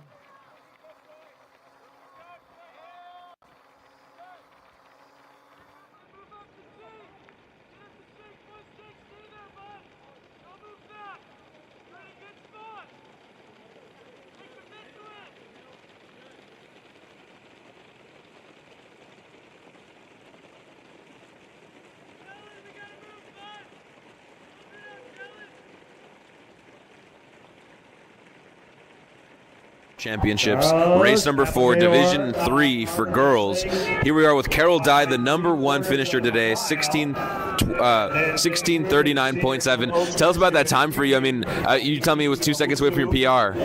Yeah, I definitely went out with like kind of unrealistic expectations. I didn't really know what the competition was going to be like, but I told myself to stay in the top 3, top 5 pack and stay right behind them and give my all in the last mile and just see what happens. Yeah, it was super impressive, pretty measured race, I would say. How did you feel like, going into the first mile, you were like top 5, but then you started picking it up? The first mile was definitely kind of hard, just like getting my foot in the race and establishing position. But when I got into the second mile, I just told myself to try to keep the same pace and not do anything too crazy because a race is never won in the second mile. So the third mile, I just told myself to keep the same place. And then also when I got down to the last 500 meters, I told myself to start my kick there, but also kind of be aware that not to do it too early because you never know what happens. It's pretty interesting because you were right next to Taryn Colston, your other teammate. She was 16:40.1. What's it like kind of even just going hand to hand with her at the end there? Yeah, I was definitely shocked because she's definitely improving so much. So I was glad to see that I had my team around me in the race and just having them around me helped push me. But yeah, I'm so proud of her. She's definitely improved a lot, and I think our team is really leveling up this season. So I'm super excited for state and see what we do there. So what is, would you like to thank anybody for this win? Any coaches, any parents, anybody? I'd like to thank God, my family, and my coaches and teammates. They've all been super supportive and helping me achieve my goals this season. And also my teammates for always being there despite the conditions and also being willing to sacrifice themselves in the race and give it their best. So Carol Dye, your #1 finisher today for the Girls Division 3. Thank you so much. Please, guys, remember to donate on HG Runner's live stream. Please donate this to keep this nonprofit, keep it live. Thank you so much, Carol. Thank you so much for the rest of your efforts. Thank you. And then Jay Sarah got O'Leary, Friedel, Burnett, and Morales. Carlson, 5 of the top 10 from Jay Sarah in that lead group. And then the Foothill Technology boys, Bordelin, Billings, Field, and Carlisle all running together also. So the big players in the team battle, Foothill Technology and Jay Sarah, keeping a close eye on each other and out well. Jay Sarah, though, with their 5th man up in that group, they go to the first mile at 37 points. Then Foothill Technology with 69, Harvard Westlake 97, La Cañada 154, Oaks Christian 153, Chaminade 205, Cathedral right now in that 7th and final qualifying spot at 212. Big Bear and Laguna Beach very close at 221 and 222.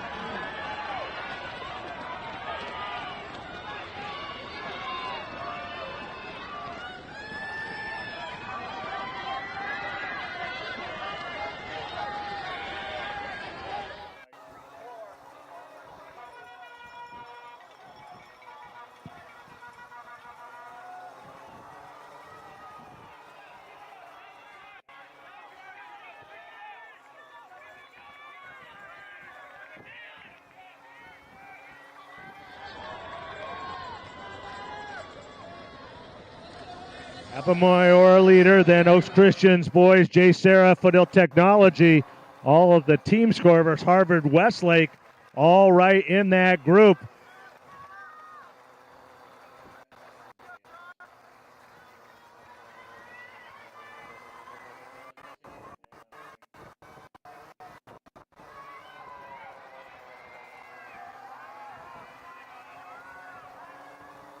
And Abermore, Harvard Westlake, winner of one of the regular races here at the Mt SAC Invitational this year, out well. Kruger and Nowusu of Oaks Christian pushing that lead, or that chase group, if you will. But Abermore just about to make the turn, leave the airstrip, and on to Stadium Way, heading over to the backside of Reservoir. Kruger now trying to open up that chase group, pick up that pace a bit, but there are still 10 to 15 boys, and that's where our great team battle is. Best 2 teams in the state right now going into this. Foothill Technology right there with Jay Sarah, and all of their scores all 10 boys, 5 from JSerra, 5 from Foothill Technology, in the top 18 heading into a mile and a quarter to go.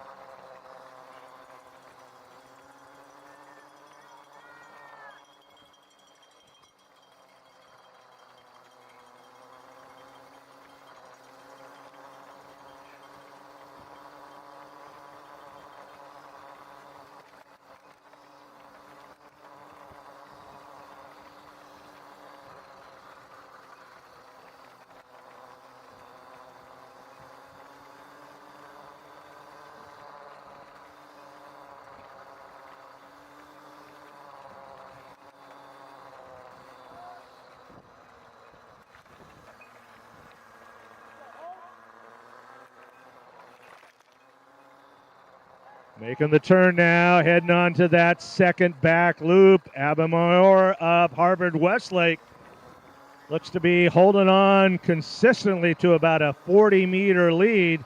Our chase group is down to about 6, and then we spread out a little bit with all the team battle going on. It'll be a great last mile heading back from the back of Reservoir to the finish to see who will be our Southern Section champion.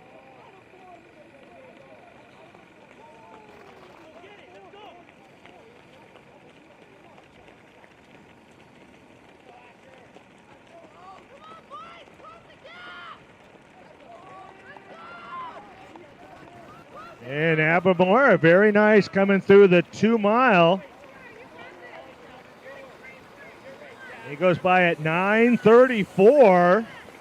And the Oaks Christian boys now starting to move together here. Looks like White has joined Nowusu and Kruger. And they've got 3 of the top 5 there. And then Bordelin of Foothill Technology has moved up into that group. And then the JSerra boys, Burnett in 6th, Friedel in 7th, O'Leary in 8th, Morales in 10th, Carlson in 12th, Foothill Technology, Bordelin's in 5th, Carlisle in 9th, Billings in 11th.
All right, our top 15 individuals, Division II now in our boys Division IV race. We've got just about 500 meters to go. coming onto the track. He's been leading from the get-go, but that gap is starting to close a little bit. Abamoyer of Harvard Westlake. Here come the Oaks Christian boys. Bordelin of Foothill Technology in between there as they come up the hill. White, Kruger, Bordelin right between Nowusu. And they're both wearing black. It'll be a bit of a challenge to see, but it'll be Jay Sarah with the Jay Sarah on the front. Foothill Technology with the Dragons on their shirts, but now moving to the lead.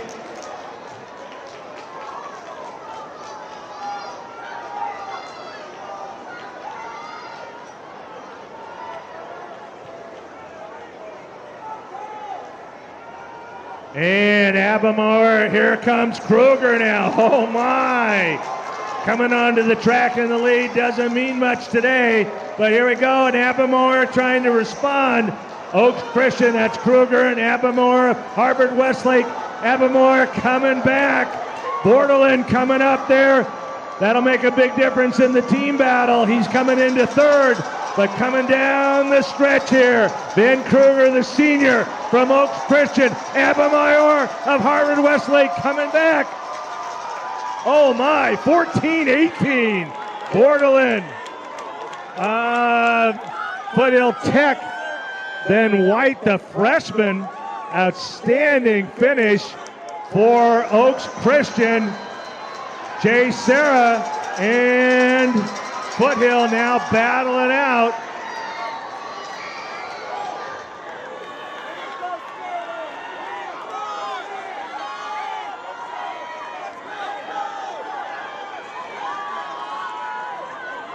Jay Sarah with a great finish here. 3 of the top 8. Foothill Technology, 3 of the top 9. Jay Sarah's 4th and 11th. Foothill Technology's 4th in 13th place. Jay Sarah's 5th man, Cole Carlson, he's going to finish in 20th. Gavin Leedy, Foothill Technology's 5th man, in 23rd.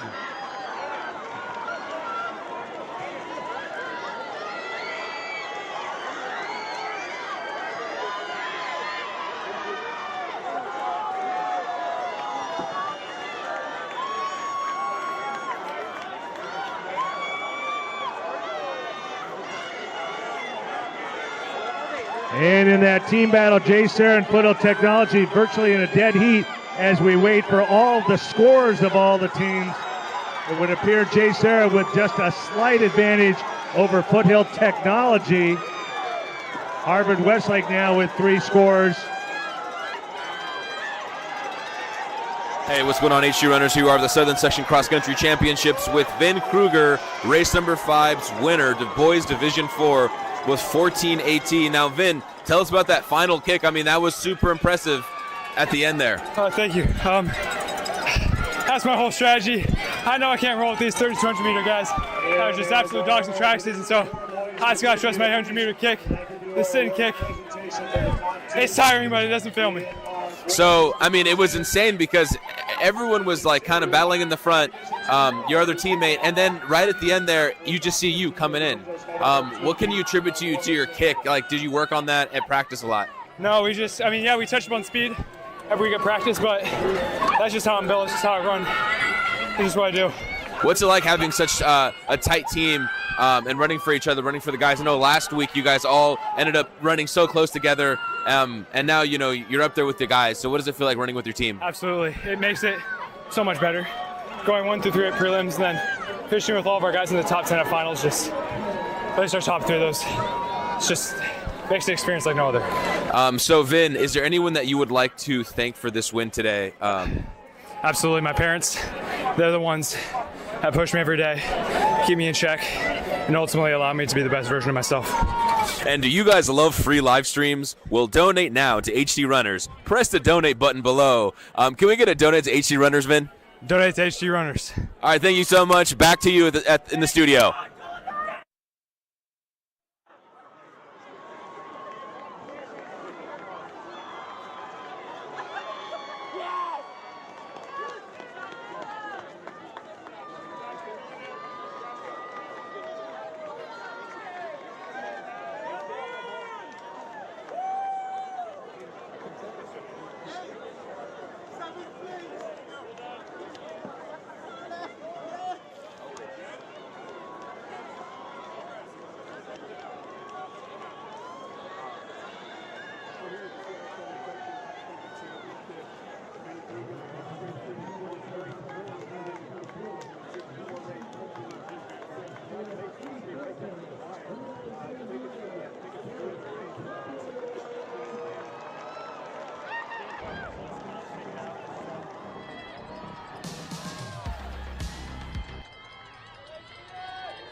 as our Dos Pueblos boys, our CIF Southern section champions, pose for their championship photo.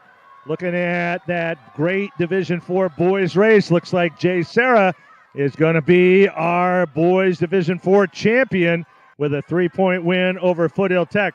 Once again, unofficial, but right now we've got Jay Serra at 47, Foothill Tech at 50, Harvard Westlake in third, 110, Oaks Christian in fourth at 127, La Cañada in fifth at 154, Chaminade 163, and in that final spot, heading to the state meet, Big Bear at 217. Looks like Ocean View will be in eighth at 230.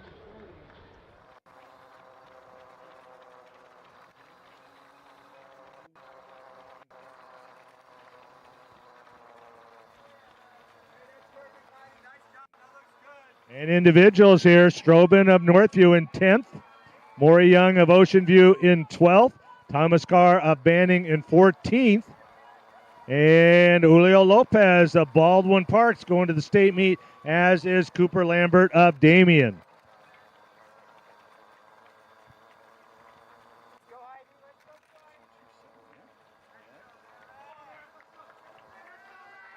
And as we turn our attention back to the course here, Division V girls. A lot of new faces here in the fray. One being right there up front, Sophia Joe, a 9th grader of Campbell Hall. We saw her roll to a 17:39 last week. Brooklyn Rodriguez, the 10th grader out of Pomona Catholic, right towards the front there as well. So letting Joe do all this pacing thus far. Slaughter of Arrowhead Christian up front. Anna Kim, a Pacifica Christian out of Santa Monica, also up in that front group. And Sarah Kim, the veteran from Woodcrest Christian. She was 5th here a year ago as an individual. She is right now in that front group as well. So Sophia Joe ran in the rain last week, no fear, taking over this course in 17:39, and she's your early leader.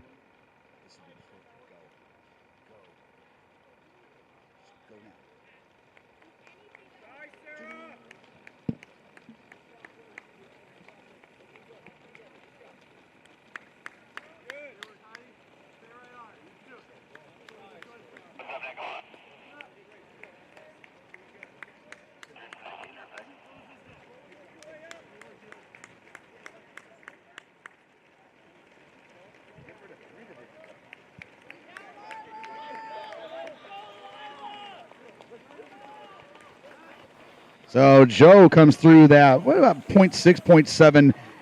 That's the 2-mile mark. You see them going through. We'll get a clock in there. But they come through right around 3:07.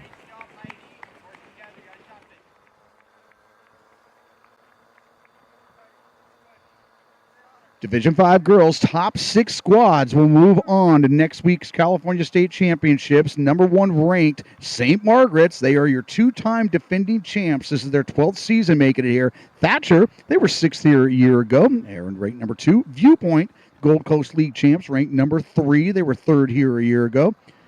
Woodcrest Christian and Desert Christian also right up there as well. Desert Christian, congratulations. Their first time back to the finals since 2013, and they come in currently ranked 4th.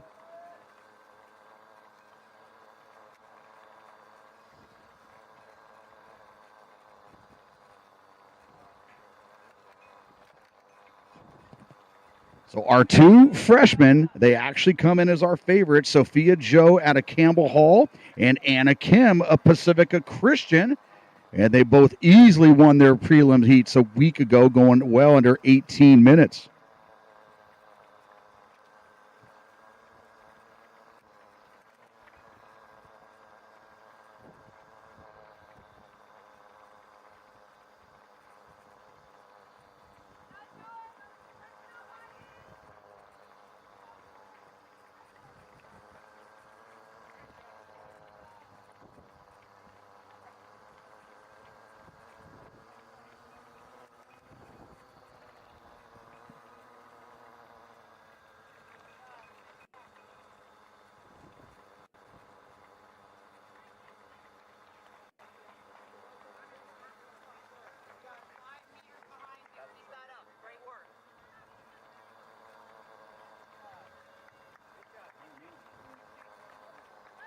So Joe now putting in a surge there and opening what was a 5-meter lead into a 10-meter lead. And she's going to come across the 1 mile here momentarily. She was your Gold Coast League champion and really kind of staying off the radar for the most part of this season until these last several weeks.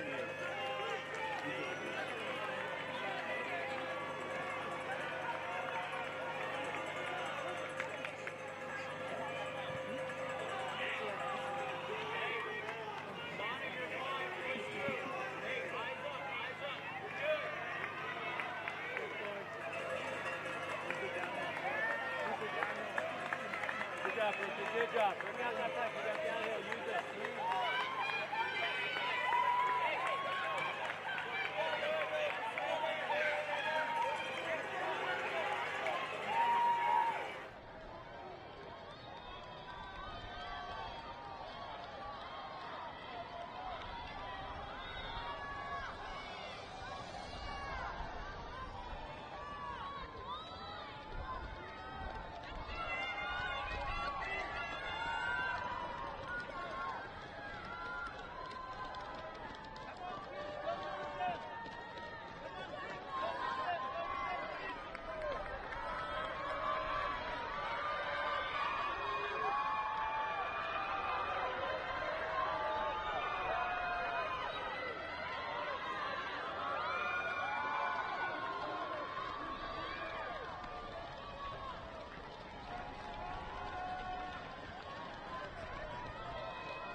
And moving our way back to the Division 5 action, the girls race on the course right now. Woodcrest Christian, they had a 7-point advantage there over St. Margaret's. Then you had Viewpoint, Ontario Christian, Cantwell, Sacred Heart. They were your runner-ups a year ago. Desert Christian out of Lancaster, and Thatcher and Hawthorne Math and Science Academy, only 2 points separating themselves at the mile. So we're going to get 2-mile splits here momentarily as Sophia Joe continues to open up her lead here on the action, our 9th grader from Campbell Hall.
And we get into the 2-mile mark in the Division 5 girls race. Sophia Joe, that lead, sizable lead, starting to kind of go down just a little bit here as Carolina Palma of Providence out of Burbank is now taking the charge to lead that chase group. Ayana Jaimes Solorio of Lucerne Valley also trying to punch her ticket onto the state meet as an individual.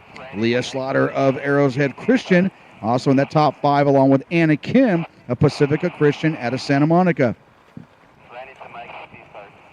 Sarah Kim of Woodcrest Christian, 6th place. Remy Morrison of International School of LA, also trying to move on as an individual. Sophie Blank of Kate High School was in 8th place. Lila Glidewell continuing to move up there at a Pacifica Christian. But a great tight team battle here. St. Margaret's, your 2-time defending champs, they were in 2nd at the mile mark, just behind Woodcrest Christian.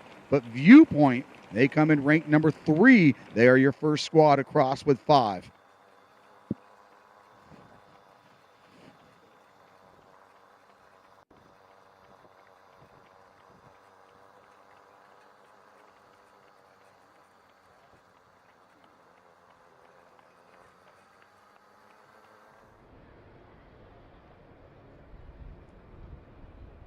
So Sophia Joe, she has been your leader all throughout since the gun and trying to replicate what we saw her do last weekend at the preliminaries. And oh, hello, at the 2-mile mark. As of right now, it's fluid, but Woodcrest Christian, St. Margaret's, and Viewpoint in a dead heat tied.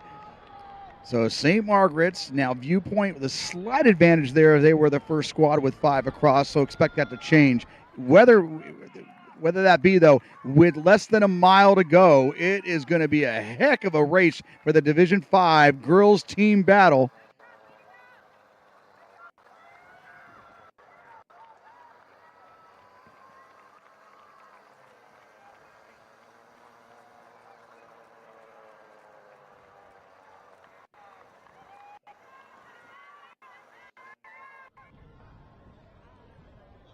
We could have Division 3 boys. Division 3 boys, please report to the award stand. Top 2 teams, top 15 individuals. Division 3 boys.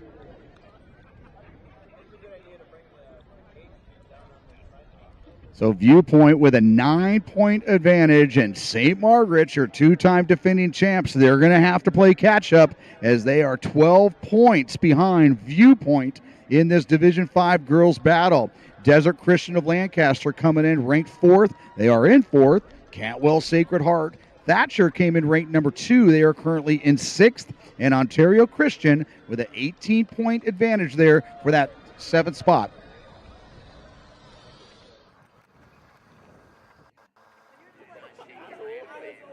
So only 6 squads moving on to next week here in the Division 5 girls, and only 2 points separating Thatcher versus Ontario Christian.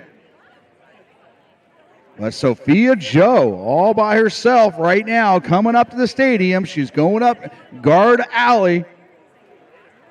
And she is at 16 minutes right now.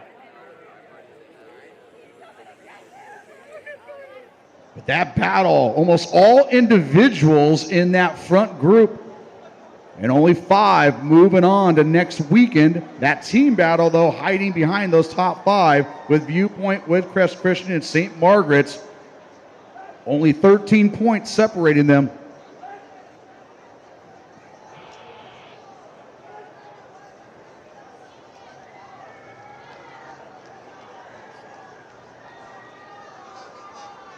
And Sophia Joe now realizing she's only got 300 meters to go. And the 9th grader out of Campbell Hall. It's her versus the clock at this point, 16:50. But a great battle taking place right behind her between Palma of Providence, Jaime Solorio of Lucerne Valley, Slaughter of Arrowhead Christian, Kim of Pacifica Christian.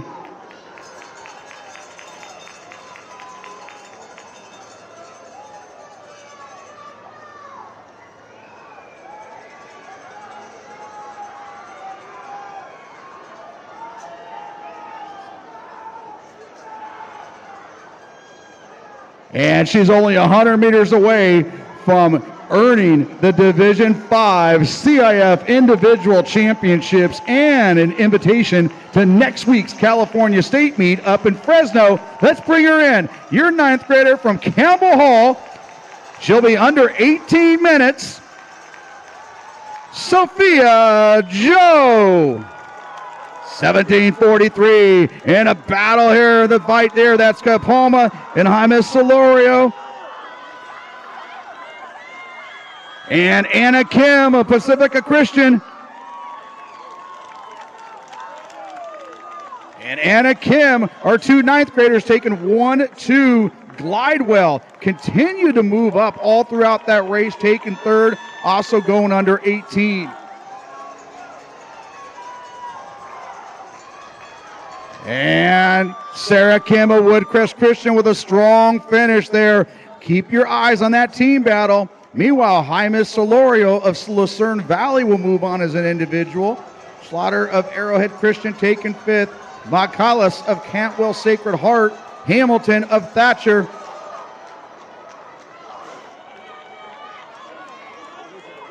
Heidi Bish of St. Margaret's leading the charge there for your defending Division 5 champions. St. Margaret's your first team with 2 scores.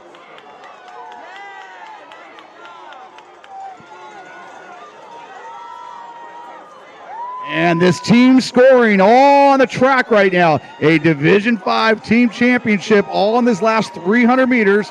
St. Margaret's still the only team with 2 across.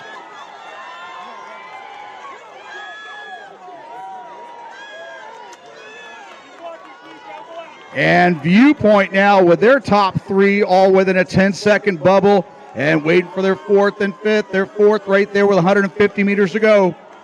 Woodcrest Christian now with their top 2 girls across.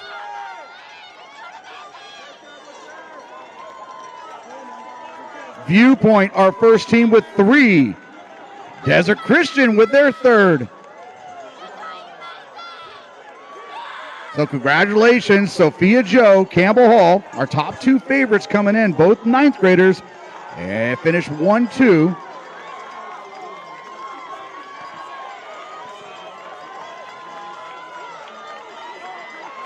Woodcrest Christian now with their 4th across the line. They nudged just ahead of Viewpoint after 4 scores.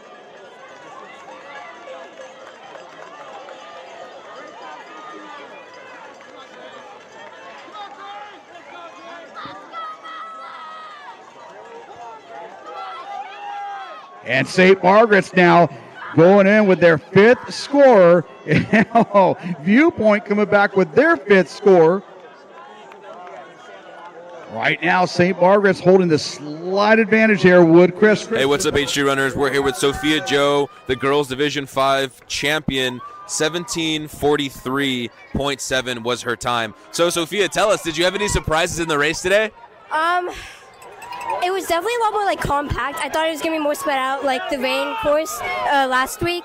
But it was definitely more compact. There was a lot more competition. At the end there, though, it seemed like you kind of just pulled away on your own. What was that move that you made that kind of solidified that win?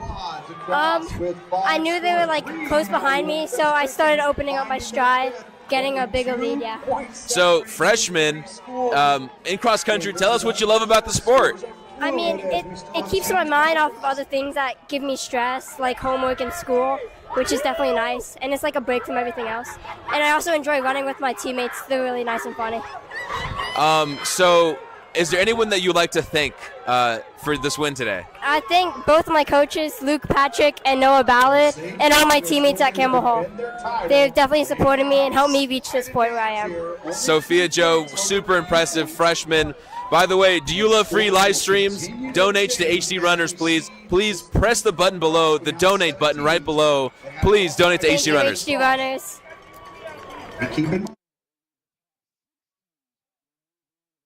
State meet here out of the Division 5 girls.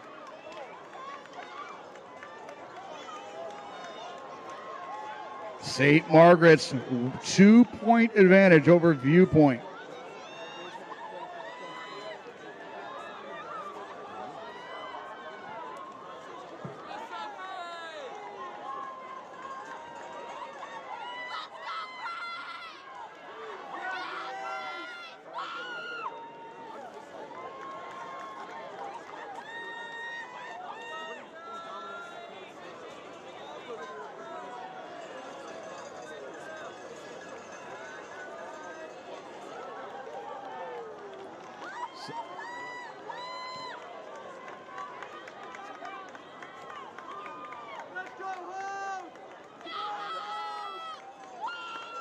So with 14 schools scored now, Viewpoint moves into the pole position.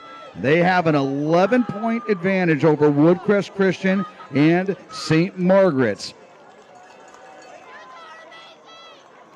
And then Desert Christian holding true to that 4th spot. Cantwell Sacred Heart finding their 5th scorer, and they leapfrog a whole bunch of schools there all the way up to 5th place. And Ontario Christian holding a nail-biting 3-point advantage there over Thatcher for that last spot to the California State meet.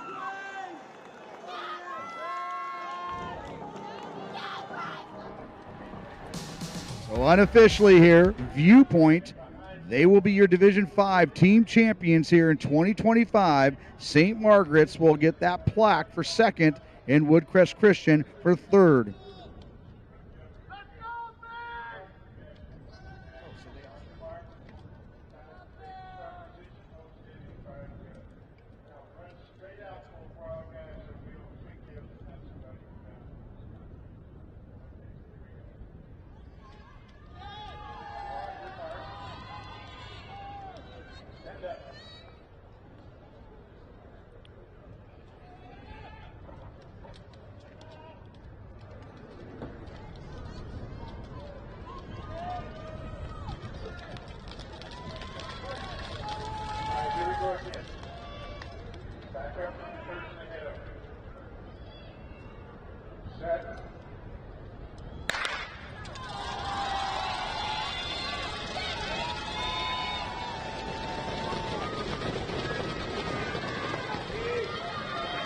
And here we go, boys Division 1.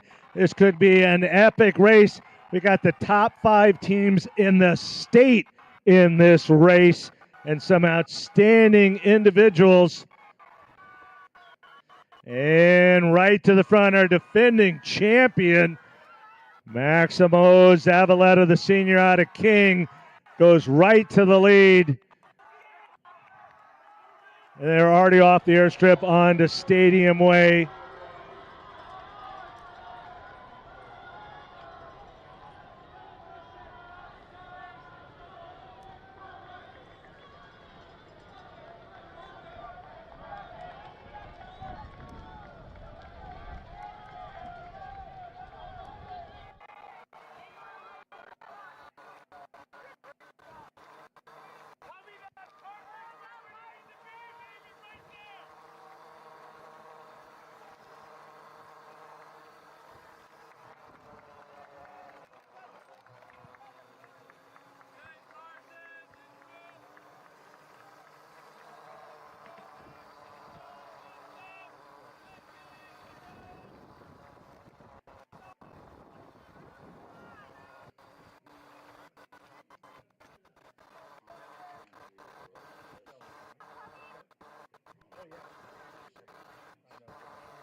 And our boys Division I coming back from the back of Reservoir, Maximo Zavaleta, the senior, the defending Southern Section champion. He's been the Big 8 league champ 3 years already. He is leading this group through that, a very quick first mile. And as we mentioned, the top 5 teams in the state, this will be a great one to determine who's going to go into the state meet with a slight advantage. But Zavaleta now coming up to the mile. We'll get a mile split here in just a few seconds. Fastest time of the day so far. Aiden Antonio went through at 4:30 for the mile earlier today. And Zavaleta is going to be close to that mark. In fact, we're going to be 4:27. 4:27 at the mile for Zavaleta. And then Deladani of Riverside Poly, Montoya of Redondo, Burton of Crescenta Valley, Kaganap of Ayala, Amon of Miracosta, Argueta, Hesperia, Lopez of Roosevelt, Jacinto of Chaffee, and Paz of Ayala. We've got 19, 20 boys under 4:39 at the mile. Miracosta 85, Redondo 88, Beckman 126, Crescenta Valley 129, Dubuque Hills 179, Ayala 185, and San Clemente 188.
And congratulations to the West Torrance boys on their Southern Section Championship and on to that Division I race. Zavaleta dominating this race. An incredibly quick first mile, 4:27, and he has opened up either a bigger lead. The sophomores from Redondo, Montoya and Sanchez in that second group, along with Deladani, individual from Riverside Poly, trying to move on. Battle between Beckman, the state's #1 ranked team, San Clemente #2, Miracosta 3, Redondo 4, Crescenta Valley 5. It'll be a great last mile off a quick pace, but Zavaleta, our fastest time of the day, 14:06. Aiden Antonio of Woodbridge, the junior, winning our first race of the morning. And at the mile, at least, Zavaleta ahead of his pace.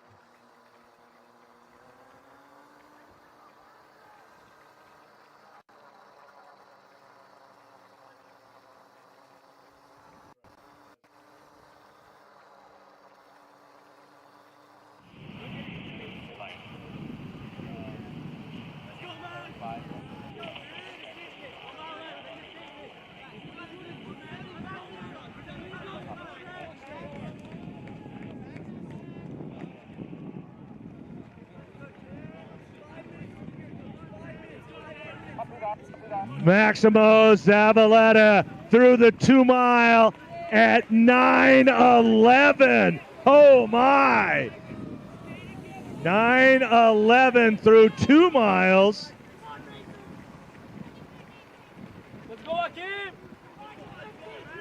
And Jace Deladani of Riverside Poly in second.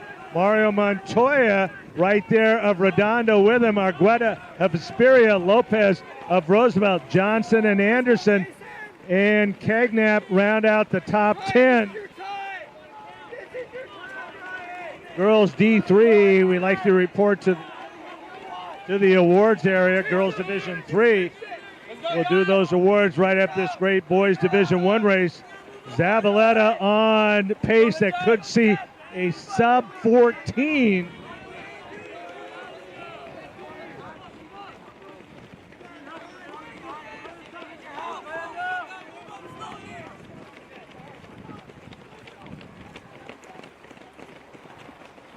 And at 2 miles, right now in the team scoring, Beckman at 81. Redondo Beckman at 94 now, and Redondo the same. Crescenta Valley at 113, Miracosta 120, San Clemente 120, Tribuca Hills, Ayala, and King. So a great battle up front. Beckman, Redondo, Crescenta Valley, Miracosta, San Clemente. Those are the top 5 in the state. They're the top 5 at 2 miles, heading home. Come on, Kevin!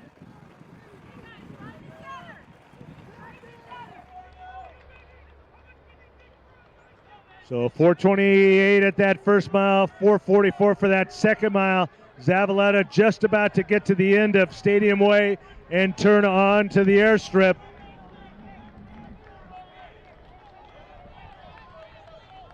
You'll have to run right around 4:48 for that third mile to break 14.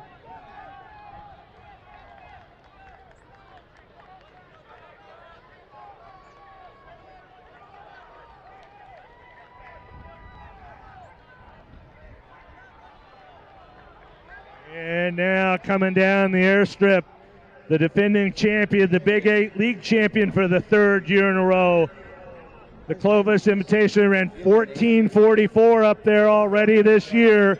The PR City Invitational champion, Inland Empire champion, trying to add another Southern Section title. Jace Deladon of Riverside Poly has taken over control of that second place. And it is a huge gap. All the Big 5 scorers now intermingling in that group, running from 2 to 40 or so. It is going to be a decision to be made on the track for the last 400. Who will be our Southern Section champion? Anderson of San Clemente moving up now, has taken over that group that's in 3rd place. Montoya right in there.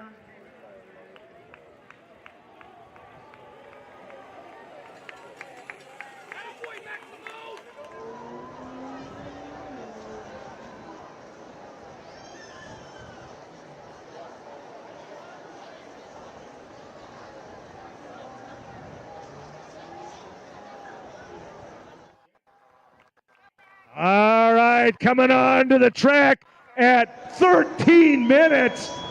Oh my, we're going to go under 14. Zavaleta, what a way to finish out your Southern Section career. One of the finest cross-country runners in Southern Section history.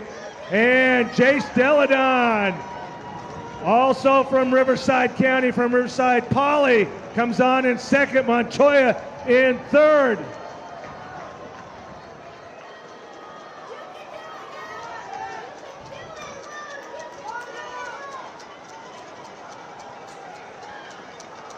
Lopez and Anderson come on in 4 and 5.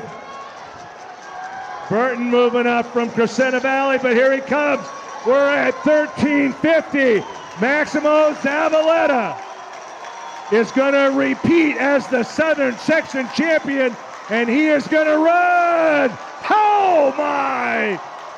13:59. Deladon Montoya, Dos Santos, and Anderson bringing San Clemente home. Burton, Franco from Great Oak going to make it to the state. Jacinto, Lopez, here comes Mason Wynn from Beckman.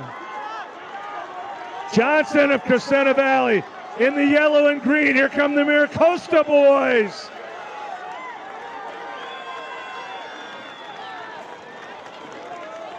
Officially, Maximo Zavaleta, 13:59.9. Looking for 5 scores here. San Clemente, Crescenta Valley, Miracosta, Beckman, and King.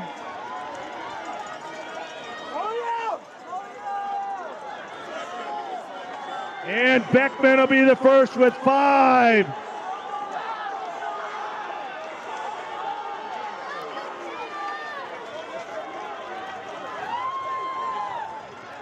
And Crescenta Valley, Miracosta, and San Clemente, all with 5 scores and all separated by less than 10 points.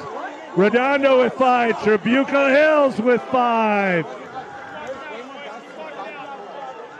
Beckman and San Clemente are both from the same league. They were separated by 1 point in their league final, and right now they both come in at 65.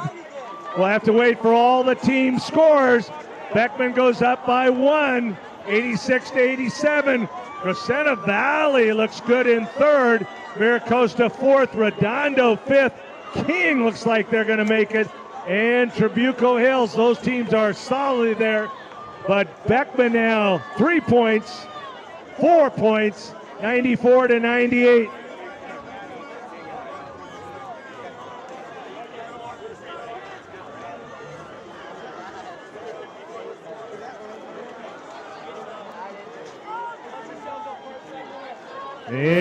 What's up, HG runners? We're at Southern Section Cross Country Championships, race 7 of the day, boys Division 1, here with Maximo Zavaleta of ML King, 13:59.9. Oh my gosh, that is so impressive. What does that time mean to you? It means a lot, honestly. Like, realistically, like, that's our goal for this race, was to be close to that, try to go sub 14.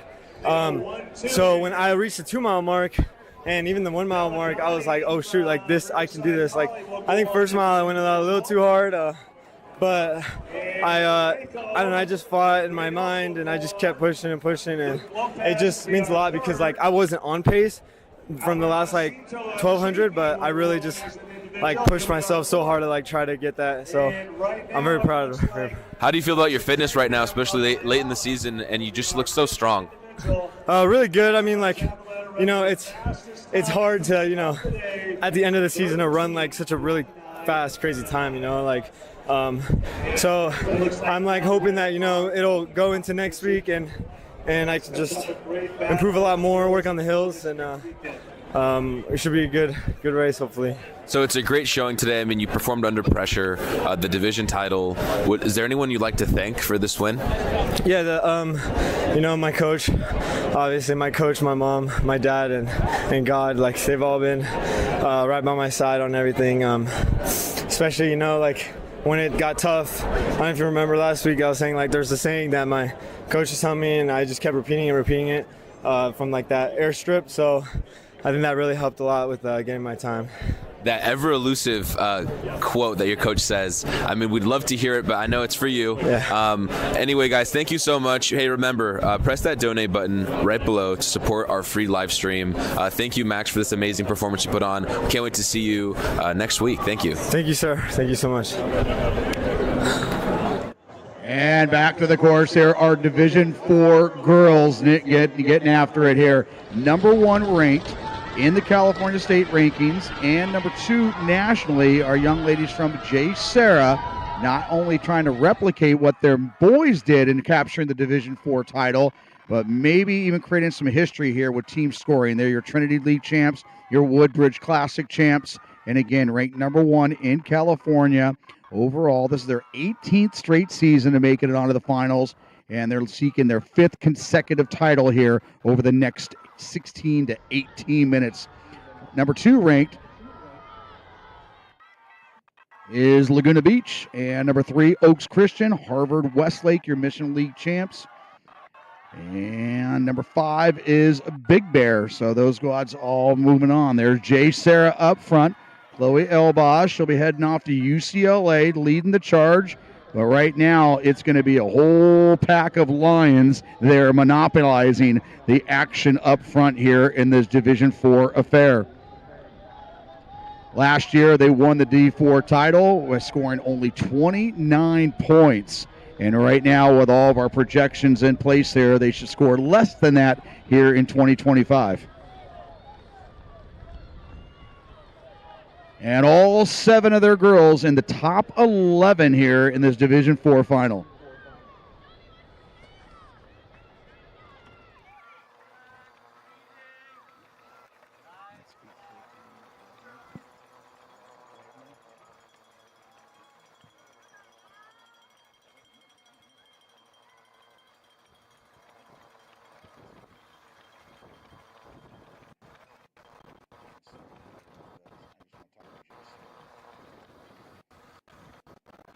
Hayden Joseph and Wagner of Laguna Beach also right up there with Jay Sarah.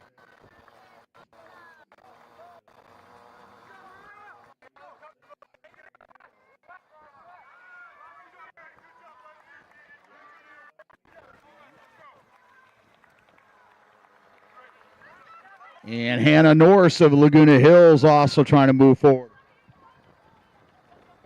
Jay Sarah now, they are all in the top 10. Santillan Montserrat, Santillan Silva of Century High School now taking over the pace setting. But up front there, that is Reese Hawley, Chloe Elbaz, Polowitz, 9th grader out of Jay Sarah.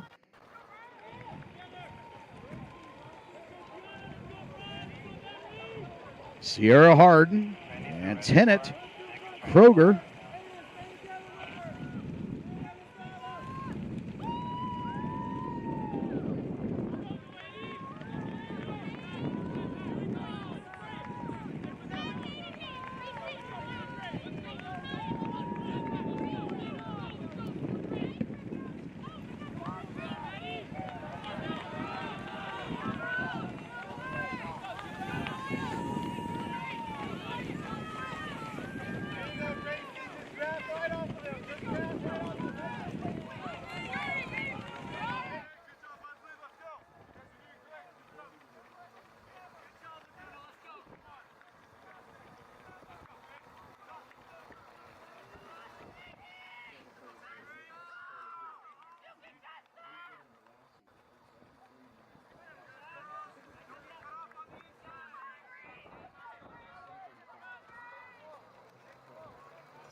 And turn our attention back to the Division IV girls race. As expected, Jay Sarah in control and coming through at only 16 points. They're at 15 right now.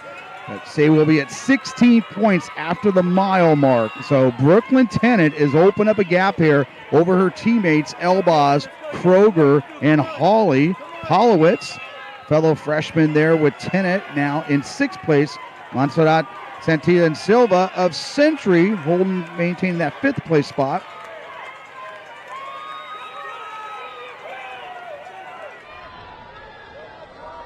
But all 5 scores right now from Jay Sarah coming through under 5:31. That would be under 17-minute pace for all 5 Lions. But Tennant continuing to push the pace right now. Her teammates looking to stay with her, and our young lady from Century High School right there in the all blue over white.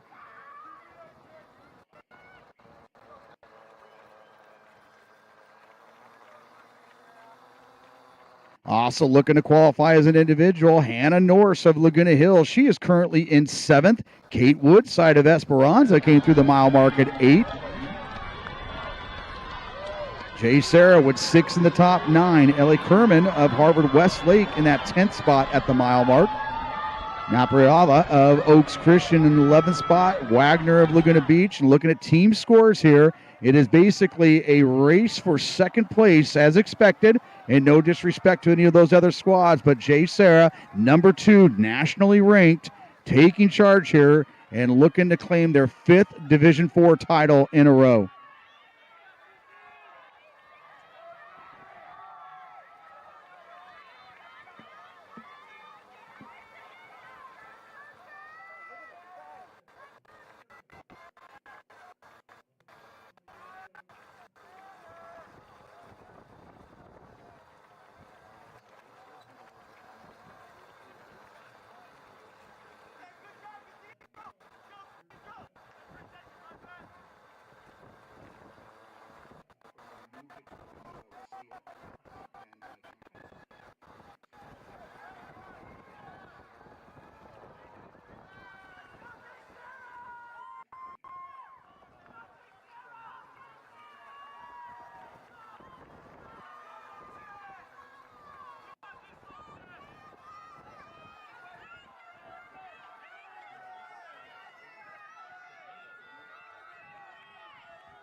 So Satanian Silva has now taken over the pacing here in the Division IV girls. She has moved into the lead. 9th grader Brooklyn Tennant of Jay Sarah looking to stay in contact.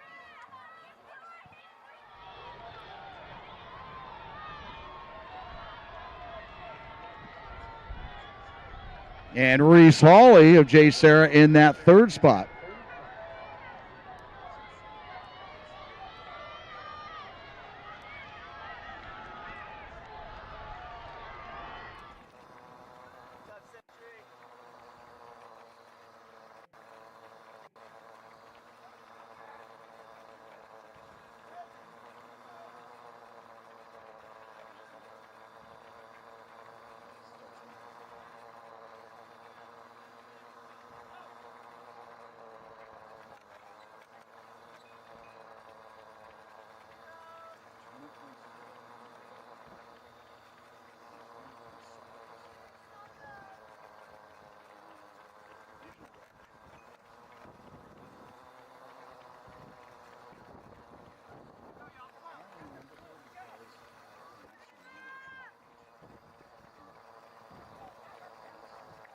All right, as our El Toro girls pose for their picture as our Southern Section champions. Just a reminder, we are running the rain course day, and man, we are running fast.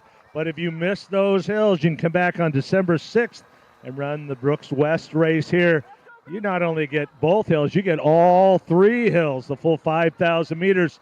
So if you want to challenge the course for many years that has been run here with Poop Out, Reservoir, and the Switchbacks, come back here for Brooks West. You'll see the signs all over. Drop that QR code, and you can come run the Brooks West race here on December 6th.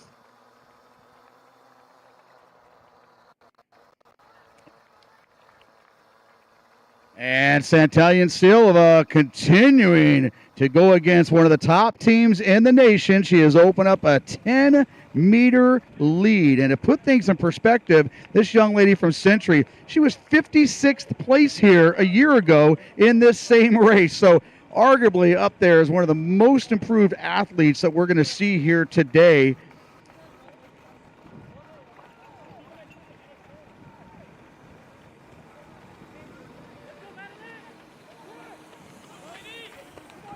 And she comes across the 2-mile mark, less than a mile to go from trying to claim the Division IV individual title. She comes through at 11:02.9. 11:02.9 for a young lady. That would be her lifetime personal best, as she came in with an 11:11 3,200 meter time coming into this cross-country season.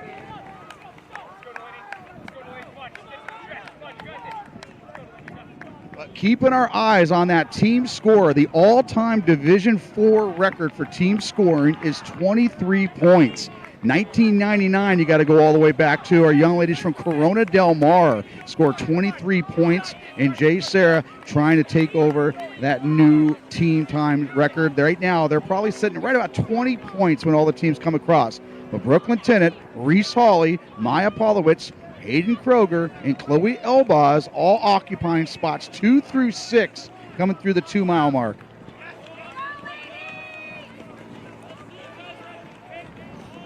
Anna Norris of Laguna Hills, Kate Woodside of Esperanza right now eyeing those one of those 5 qualifying spots as a team, as individuals. Gia Ree and Ellie Kerman, Harvard Westlake in those 9th and 10th spots. Delaney Naparella of Oaks Christian in 11th. Hutton Nelligan of Jay Sarah in 12th. So Jay Sarah with 6 in the top 12.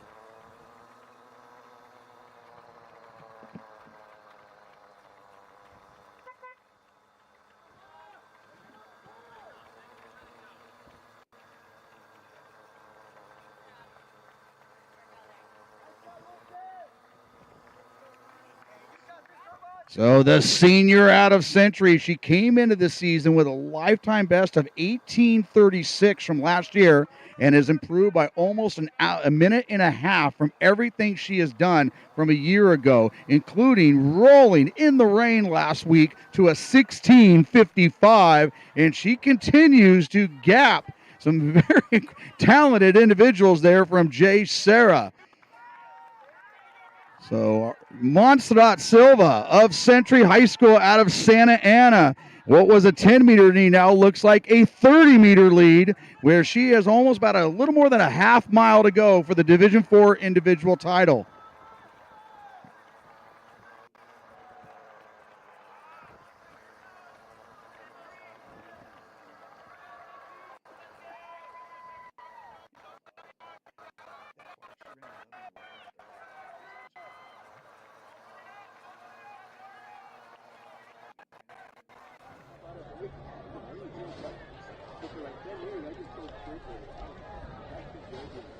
And Jay Sarah now all together starting to move up on our leader from Century High School.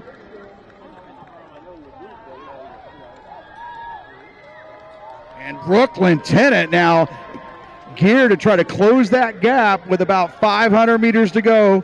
Montserrat Silva going to take that last left turn into Guard Alley.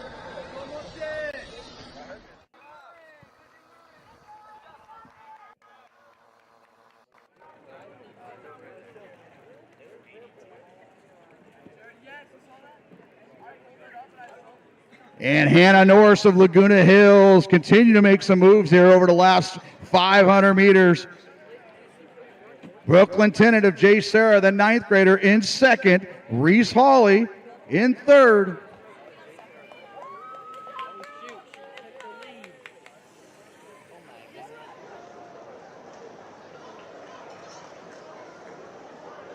Polowitz of Jay Sarah continue to move up.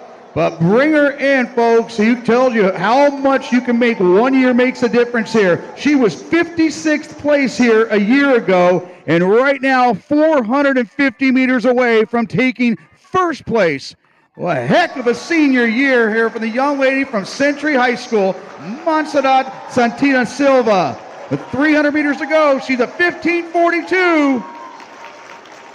16:55 a week ago, and trying to improve upon that. And keep your eyes on that team score for Jay Sarah, Reese Hawley, and Brooklyn Tennant now moving onto the track. That is Maya Polowitz. Hannah Norris, though, has moved up into 5th and breaking up that pack of lions there from Jay Sarah. And Woodside of Esperanza has now moved up ahead of Hayden Kroger of Jay Sarah. And Gia Ree of Harvard Westlake has now moved into the conversation with Kerman. So bring her in, folks. One heck of a season. You can't ask for better here. Montserrat Santina Silva of Century High School. Hello. You just earned yourself the Division IV individual title, 16:43. And Brooklyn Tennant and Reese Hawley of Jay Sarah lead the charge. They're now eyeing their 5th title in 5 years. Hannah Norris now with a huge kick. She'll move on as an individual here. The young lady from Laguna Hills moving in. Kate Woodside of Esperanza, great race. We're still in the low 17s.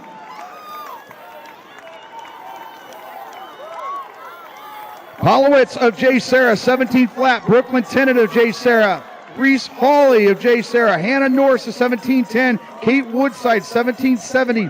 Jay Sarah with 4 in the top 7. Hayden Kroger at 17:23.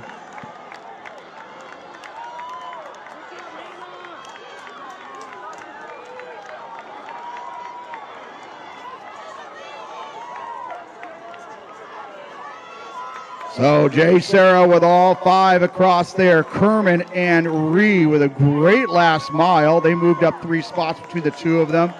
Napriala of Oaks Christian, 17:39. Hutton Nelligan of Jay Sarah. Christina Smith of Oaks Christian leading the charge for those Lions. Kara Wallace of Foothill Tech taking 14th place. And now looking at the team score, Jay Sarah still the only squad with 5 across, but Harvard Westlake and Esperanza and Oaks Christian now trying to join that group.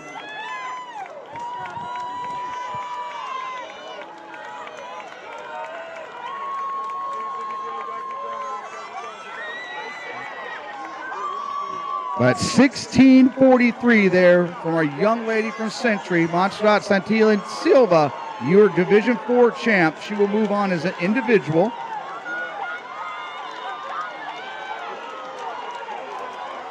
At that 2 mile, Jay Sarah was at 20 points. Big Bear held the advantage over Laguna Beach. Oaks Christian was in 4th, just ahead of Harvard Westlake. Bishop Amont and Flint Ridge Sacred Heart in that 6th and 7th spot.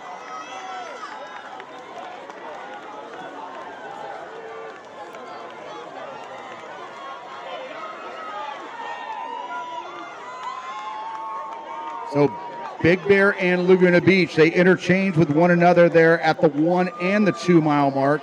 And now Big Bear, Harvard, Westlake, and La Cañada, your 4 squads of 5 across.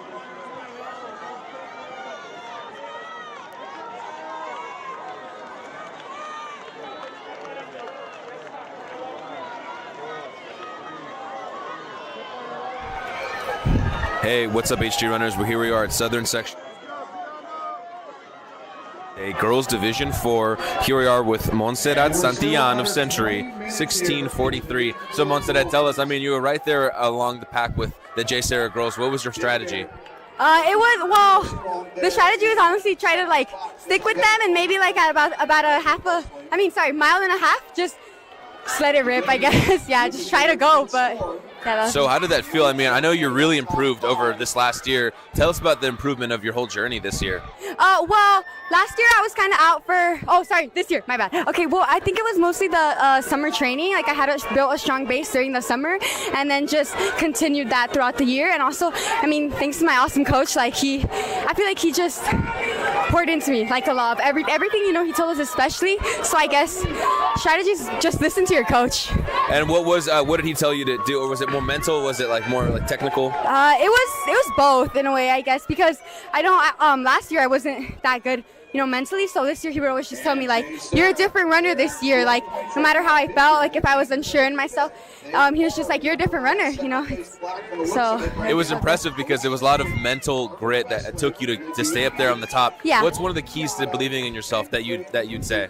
I think just like believing in your training and like just because I was really nervous, but I was just like I've trained, I've worked up until this moment, so I was just really believing in the past training to let it like make me feel good about myself today. So I know you talked about your coach, but is there anyone else you'd like to thank for this big win today? A lot of people, everyone who supported me, and especially my family and my teammates. So guys, remember, if you guys like this free live stream, please donate to HD Runners. Please press that donate button below. And please support us. Please donate to HD Runners. Yeah, please donate to HD Runners. Thank you. Yeah. I was like.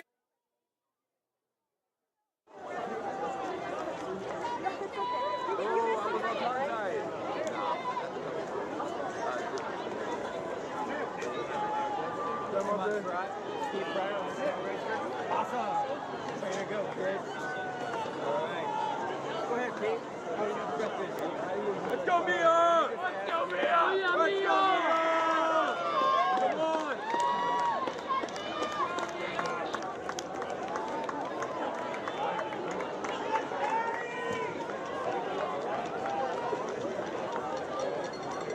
All you, baby. All right.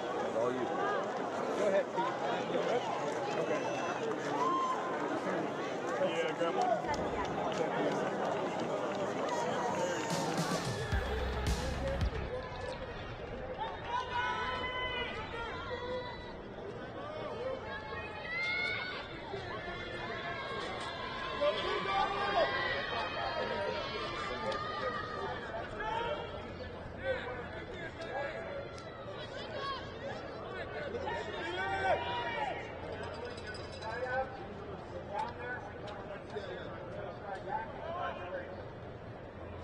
So in the end, Jay Sarah, congratulations, number 2 ranked in the nation. They scored 29 a year ago to win the title, and here, 5 for 5, they scored 28 points. Congratulations to Big Bear, Oaks Christian, Harvard Westlake, Laguna Beach, La Cañada, and indeed, Crayon Lutheran will hold on and move. They move from 10th place up to 7th to claim that last spot on to the California State meet. Individually moving on to next week's affair here, Montserrat Santi and Silva of Century High School, Hannah Norse of Laguna Hills, Kate Woodside of Esperanza,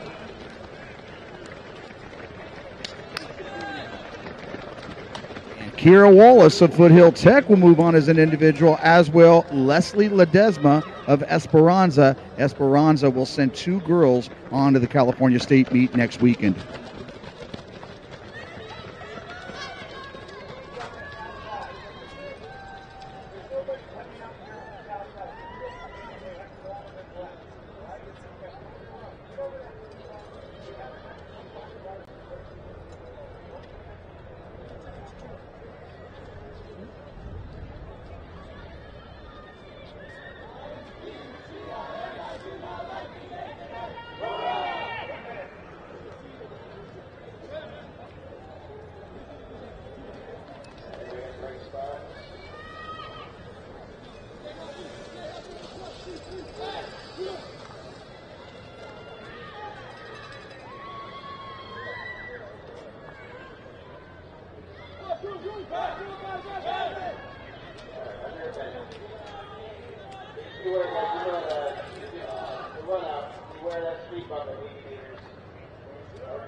Here we go with our final boys race of the morning. Boys Division 5. Viewpoint, our top-ranked team in this division. They have won it the last 3 years in a row. Runner-up in the state meet last year. Ontario Christian, 5th last year in this race. St. Margaret's, runner-up last year and finished 8th in the state. Flint Ridge Prep, 3rd in this race last year, 5th in the state. And then Desert Christian, this year, Mt SAC team sweeps. They were 4th. Trinity Classical Academy, Brentwood, Kate, Thatcher, Campbell Hall, Xavier Prep, Samuel Lee Academy, Academy for Academic Excellence, Valley Christian, Heritage Christian, and Arrowhead Christian Academy.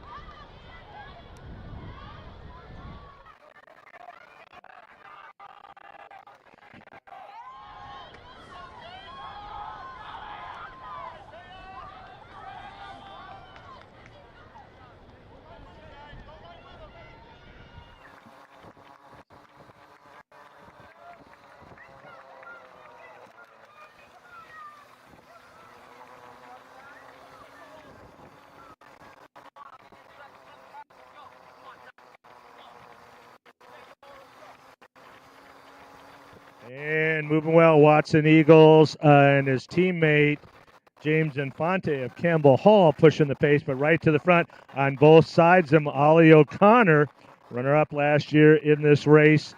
And right on the other side, Mahari Windheim of Desert Christian. He was 6th in this race the last couple of years, and they are moving up on the outside. So a controlled first 800 meters.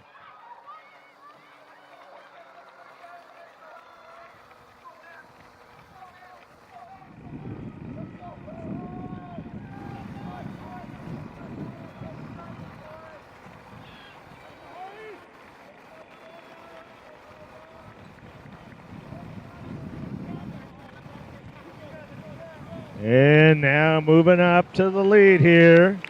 A runner-up from last year, Ollie O'Connor, Gold Coast League champion all 3 years. Moving up well. This year was the Mt SAC Division 5 sweepstakes champion, 14:48 on the regular course here.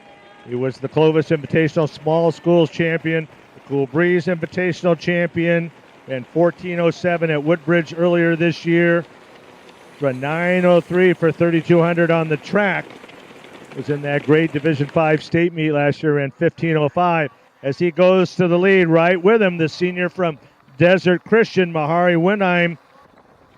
He ran 14:59 in Mt SAC this year. He was 9th in the state meet, and this was the battle. They are going to the front. Richter, who ran a great prelim last week for Viewpoint, moving up well. He's right there in the top 5. Looks like Eagles of Campbell Hall still in there.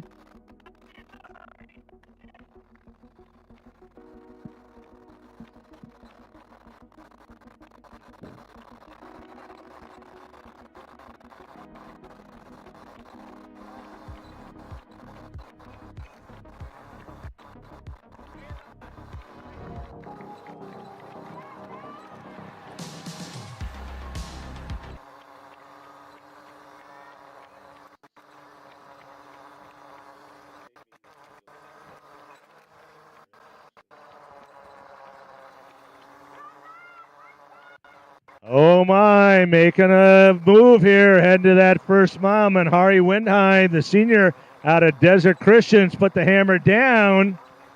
O'Connor and Richter going with him, and Eagles of Campbell Hall. That's the top 4 heading to the mile mark.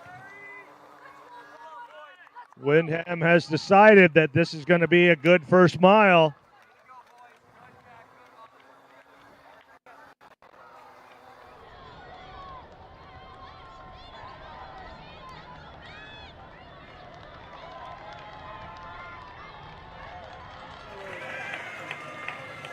All right, 4:47, then Richter and O'Connor at 4:48 and 4:49. Teal Green of Pacific Christian now moving right up there with Eagles of Campbell Hall. Mansbridge of Flint Ridge Prep, Perchetti of International School of LA, Zweback of Kate, Infante of Campbell Hill, and Kraus of Flint Ridge Prep round out the top 10. Landon Jones of Ontario Christian and Zach Causey right on the bubble there at 11 and 12. And Viewpoint and Ontario Christian right around 57 points there as we go through the first mile. Flint Ridge Prep about 4 points back, and a gap of about 15 to St. Margaret's, then a big gap of about 40 to Brentwood, Desert Christian, Kate. Now this is a Division 5 meet division, so only 6 teams, not 7, will move on to the state meet. Individuals, however, still the first 5 individuals provided there in the top 20 overall will move on.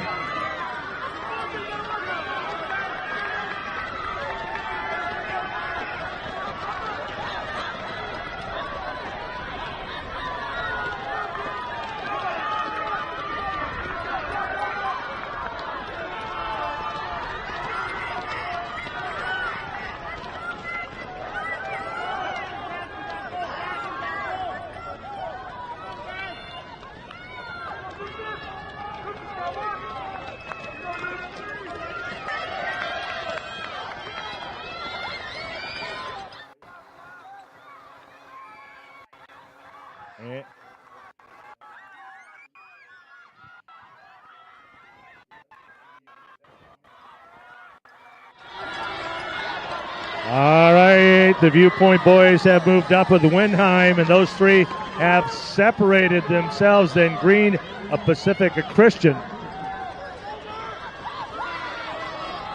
And Perchetti of International School of LA trying to bridge the gap.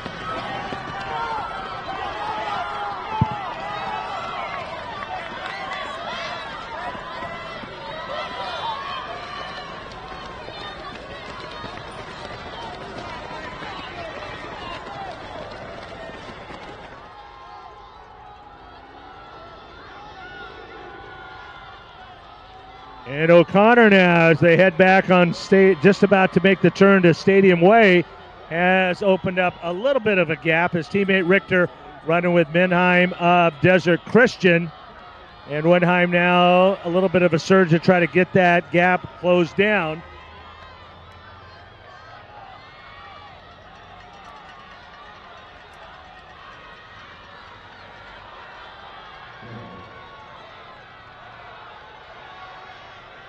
After that fair first mile, we're having a very good second mile, and those 3 have really separated themselves. O'Connor and Richter of Viewpoint, Windheim of Desert Christian. And it's a gap of about 40 meters back to Teal Green, the junior from Pacifica Christian. And moving up, the junior from International School of A, Perchetti.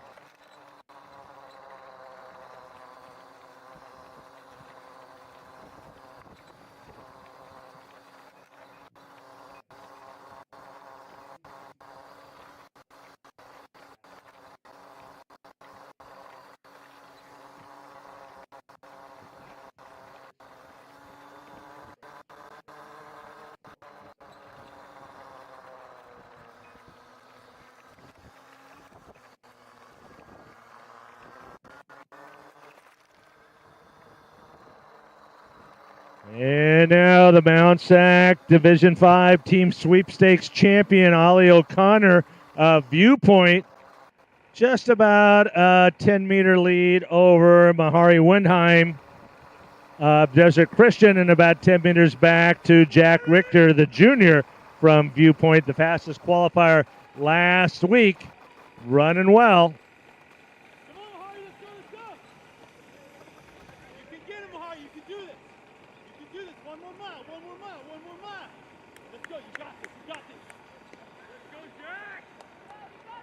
And O'Connor making that big sweeping turn, and indeed has run a very quick, right at 9:35 at 2 miles.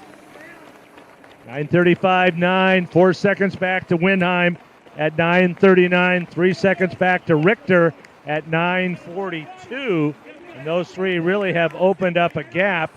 Looks like Green will come through the 2 mile in 4th at 9:55. with Perchetti of International School of LA at 9:56. Then a big gap here with Declan Mandridge, Zuibak of Kate, Mulder of Ontario Christian, Causey of St. Margaret's, Sade of Heritage Christian, Eagles of Campbell Hall, and Kraus of Flint Ridge Prep all in there. The boys from Xavier College Prep, Sumbat and Gomez running in 13 and 14. Flint Ridge Prep, the first school with 5 scores through the 2-mile mark.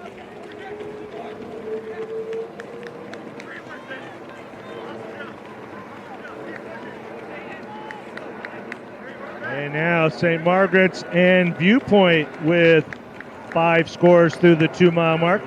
Flint Ridge Prep with a slight lead of about 7 or 8 points over Viewpoint, with Ontario Christian and St. Margaret's all right there. So we got 4 schools within about 15 points of each other. Flint Ridge Prep, Viewpoint, Ontario Christian, and St. Margaret. Should be a great last mile to see who's going to be our Division III champion. And Division IV boys, we'd like to give you your awards, so come on over to the awards area in the center of the track, Division IV boys.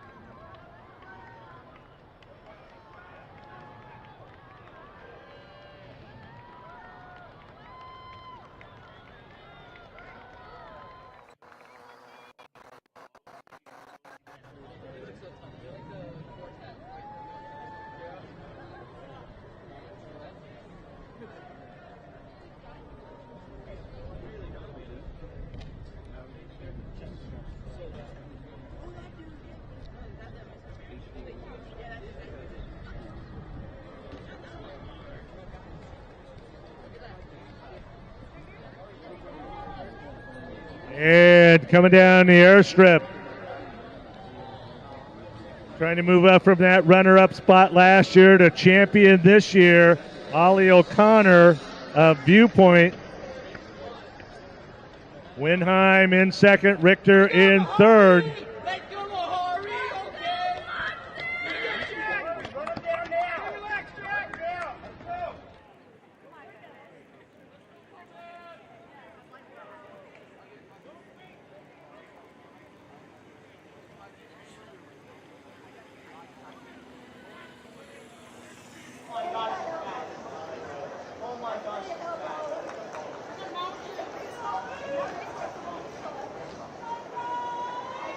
And now coming onto the track on the backstretch here, Ollie O'Connor run a great second and third mile, and he's going to come onto the track right at 13:23.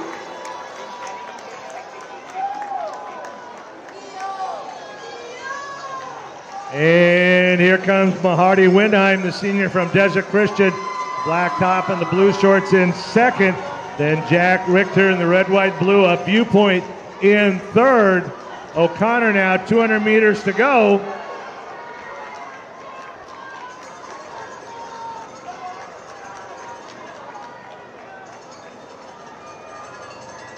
.449, then 4:47 for O'Connor in those first 2 miles.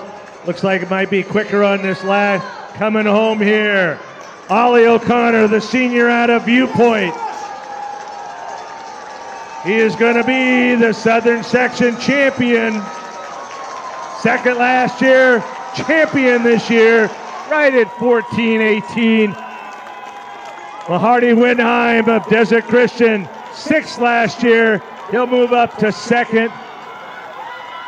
Going to be right at 14:30, a shade over 14:31. 4:42 on that last mile for O'Connor. Jack Richter, the junior from Viewpoint, 14:38. Teal Green finishing strong here, the junior from Pacifica Christian. Lucas Berchetti of International School of LA, a junior also. And Flint Ridge Prep's first runner starting to finish here. This will be the team battle now. Looking for the red, white, and blue of Viewpoint. And Flint Ridge Prep, Ontario Christian, and St. Margaret's. Flint Ridge Prep in the white top, St. Margaret's in the all blue. O'Connor's official winning time, 14:18.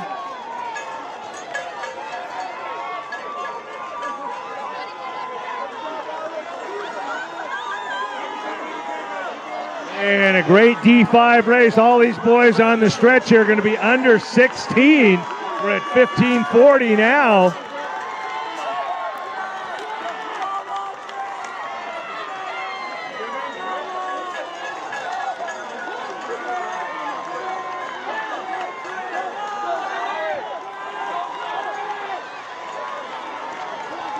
And we're still waiting for the first school to have 5 finishers, and now we go.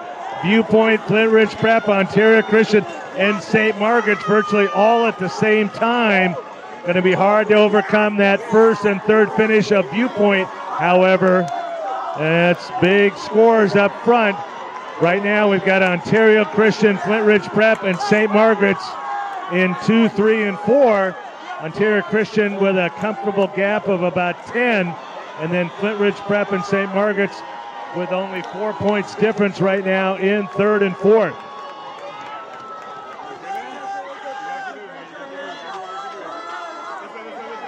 Brentwood, 118 right now, moves into that 5th spot. Once again, this is dynamic scoring. So as teams finish, that score will change slightly. And since this is only a 6-team qualifier, 6 schools for the state meet, right now we've got Viewpoint, Ontario Christian, Flint Ridge Prep, St. Margaret's, and now Desert Christian moves into that 5th spot, and Brentwood holding on to that 6th and final spot. But it looks like Viewpoint's going to be a double winner here with the individual champion with Ollie O'Connor and the team championship. And Ontario Christian with an outstanding race, solidly in second. And Flint Ridge Prep, St. Margaret's, Desert Christian, and it looks like pretty solid Brentwood will get that 6th and final spot. Perschetti of International School of LA certainly will move on as an individual. And it looks like Sade of Heritage Christian and his teammates Sabalas both will move on as individuals. We'll see how this final spot plays out. Looks like Zumabat of Xavier College Prep would be the 5th individual.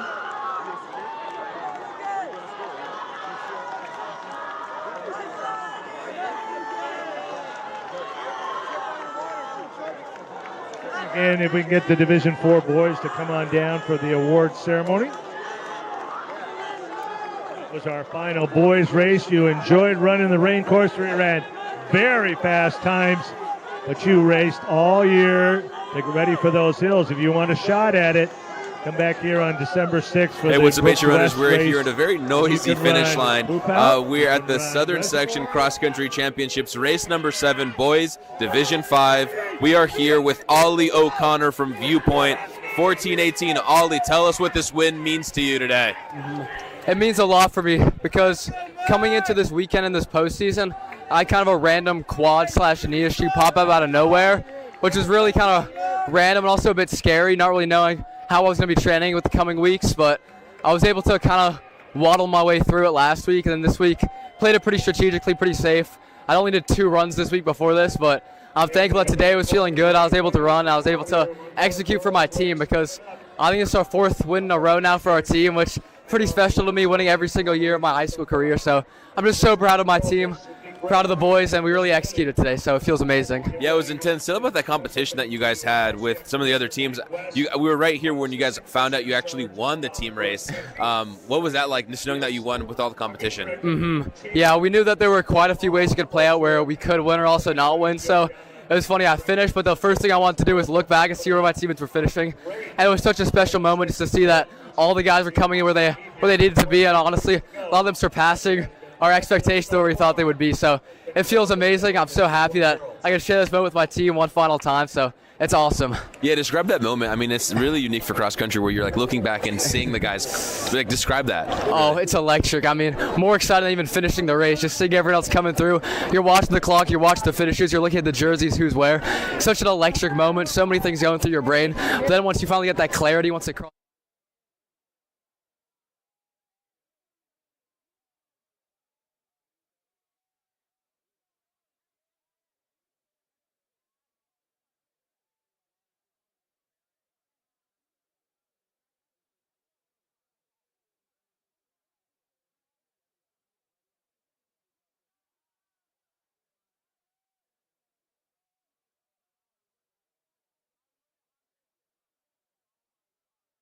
All right, so hey guys, remember, press that donate button below to support our free live streams. Please support and donate to HD Runners. Thank you so much, Ollie. Congratulations. See you next week, buddy. Thank you so much.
So we get ready for our last race here on the docket for the CIF Southern Section Championships. This is our Division I girls, currently right now on the line. Elisa Nagel. Got Beckman coming in ranked number 6, number 10 in California. Crescenta Valley, your Pacific League champs.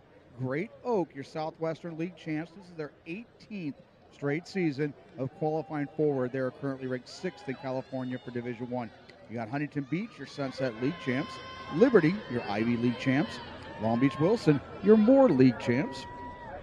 They were 9th here a year ago. And going back to Liberty, congratulations, first time in school history, moving on to Division I. Long Beach Wilson, the Moore League champs. Martin Luther King, they were 2nd in the Big 8 League to Santiago. Santiago currently number 3 in the Southern Section. They were 2nd here a year ago. They claimed the CIF Division I championship back in 2023, and they're currently ranked 3rd in the California State. They're tied with Trabuco Hills. Trabuco Hills are defending Division I state champs.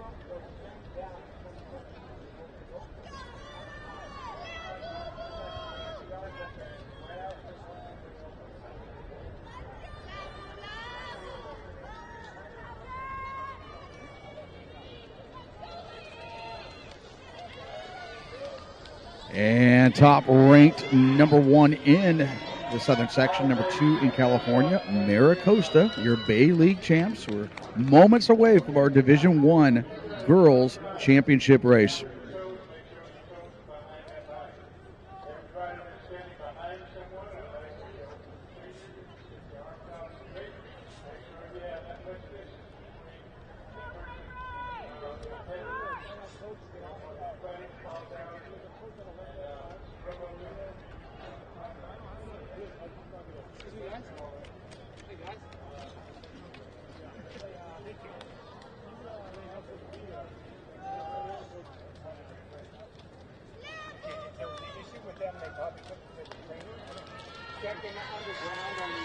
Just come up this way with me.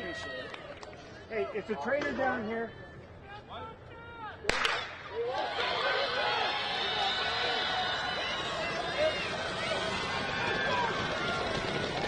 And with our Division I girls race, also top ranked here, San Clemente. They're ranked number 5. They were second in the South Coast League. They were 8th here a year ago, ranked number 9 in California. So Division I girls all ready to go. One more race remaining.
Congratulations to our top 15 boys there in the Division IV boys. Meanwhile, back to Division I girls, Braylon Combe, the senior, Arkansas bound from Santiago.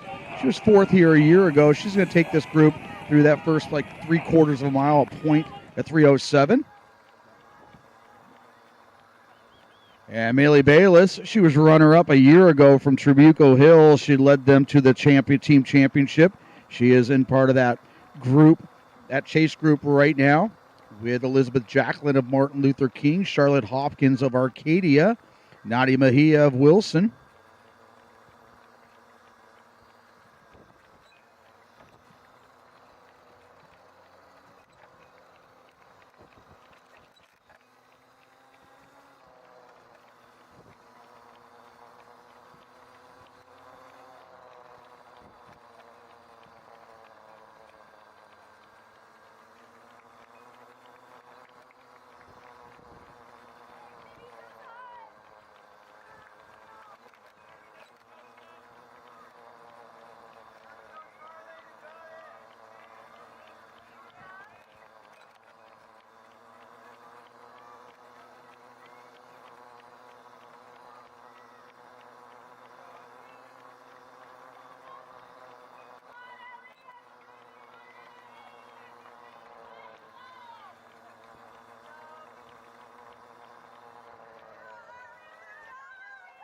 So our leader, the senior out of Santiago, Braylon Combe, continuing to lead the charge, but taking a very talented group along for the ride here. They're maybe about 5 seconds behind as she's going to be coming through the mile mark momentarily.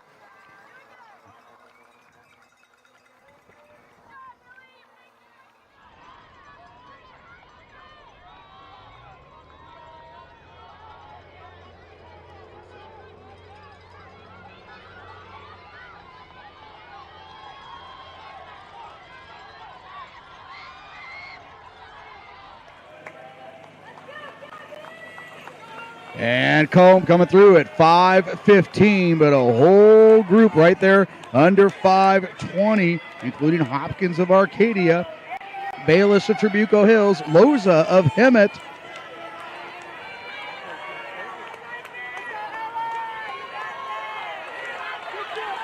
Elizabeth Jacqueline also going under 5:20. Addison Johns of Santiago. And Manhadas, the 9th grader out of Hesperia. She came through at 5:21. Bolenbach of Riverside Poly coming through at 5:23. Drew Witch of King at 5:25. But Maricosta, number 1 ranked, number 2 in California, they're going to lead the way.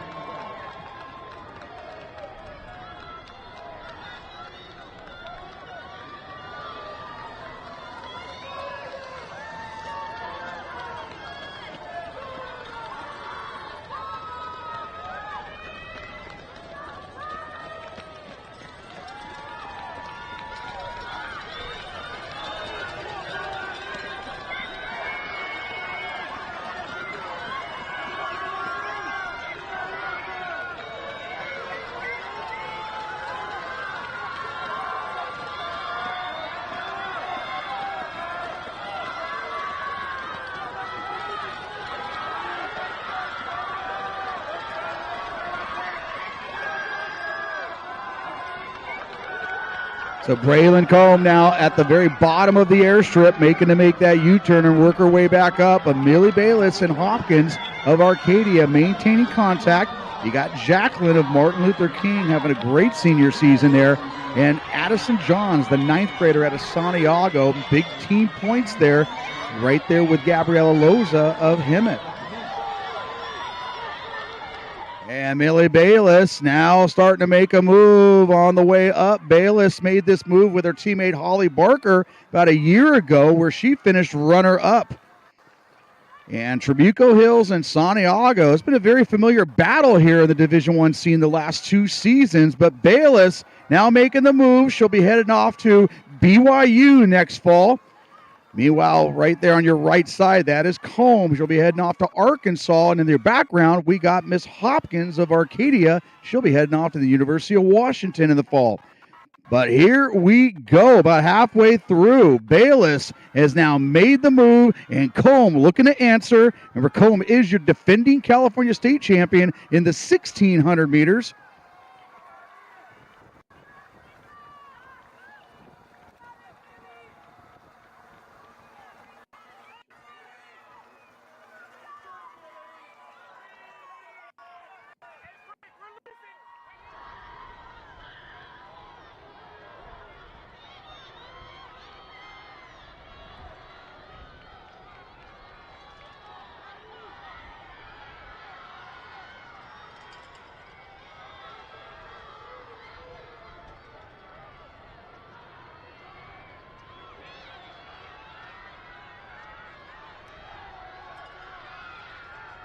And Bayless continuing to lead the charge here in this Division I girls race. But let's go back to the mile at the team scores. Maricosta top ranked. They had an 18-point advantage over Santiago. They came through in an 8-second bubble with all 5 of their scorers. Right now, Santiago ahead of Trabuco Hills by 42 points. Then you had Martin Luther King in 4th, Long Beach Wilson in 5th, San Clemente in 6th, and Crescenta Valley holding on to that 7th and last qualifying spot. But again, that's very early on through the 1 mile mark with Maricosta as your team leaders.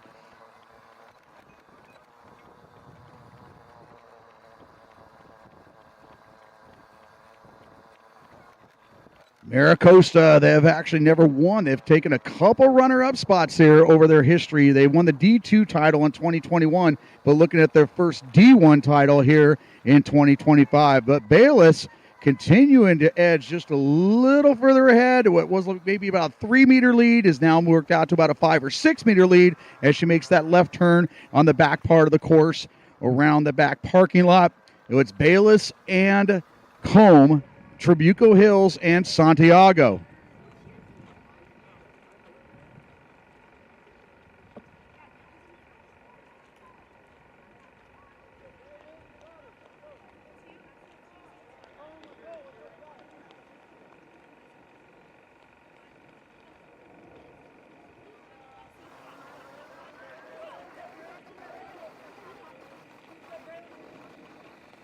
And Millie Bayless, the senior out of Trabuco Hills, really a big part of their resurgence as a program here over the last several years, as last year Trabuco Hills set the all-time Woodward Park team time course, and Bales being a big part of that movement. And she's going to come across the 2 mile at 10:41.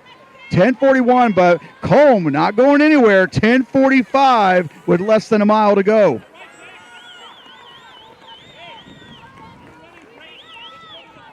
And Jacqueline leading this group at 10:57, but Addison Johns, that's Santiago's number 2 that has joined that group, along with Charlotte Hopkins and Gabriella Loza of Hemet. Emma Alba of Beckman going across that 2 mile mark, and Mara Costa, 4, all within 3 seconds of each other.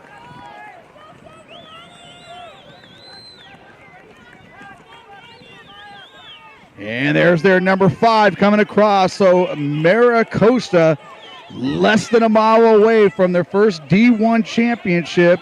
Meanwhile, Millie Bayless continues to charge forward and open up a bigger lead here with about a little more than 3/4 of a mile to go. So Bayless came across at 10:41, Combe at 10:45, Addison Johns at 10:57. So Santiago with huge points up front, but Mara Costa countering that with their 5 scores, all within 19 seconds of each other with less than a mile to go. Meanwhile, Trabuco Hills has moved up from 3rd into 2nd. So the Mustangs of Trabuco Hills, your defending champions, sat back a little there on that first mile and now really trying to take over here on the 2nd mile and try to chase down Mara Costa.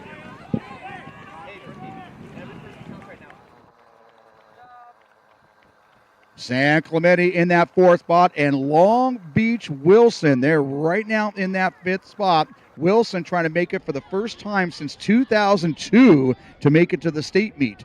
Wilson in that 5th spot, 15 points ahead of Martin Luther King and Great Oak in 7th.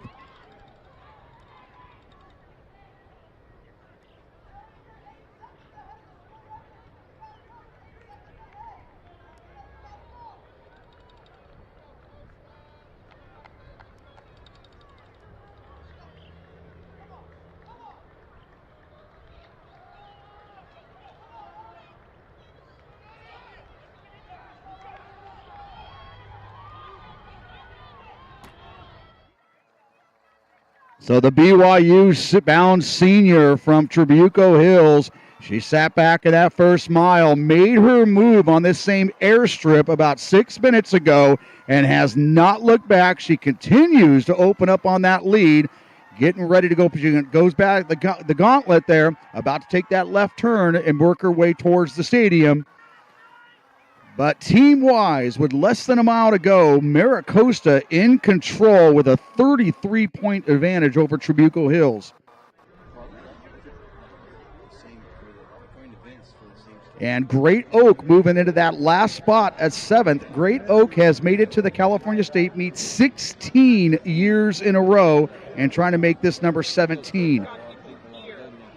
Different kinds, yeah.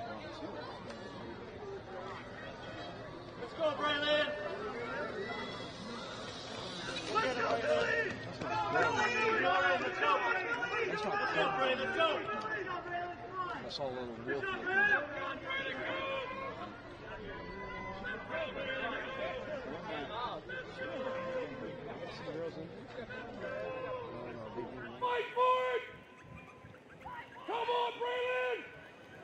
And here we go. We're about 400 meters to go, going up that last hill there. Millie Bayless making that left turn. She can now hear us here in the stadium. This is your Division I girls final. Braylon Combe going to try to make up this gap here over the last 400 meters.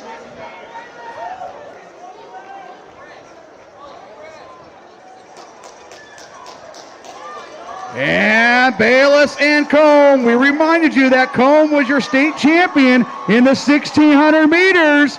And Combe with a huge surge. She helped lead her squad to the 4x8 state title in track season.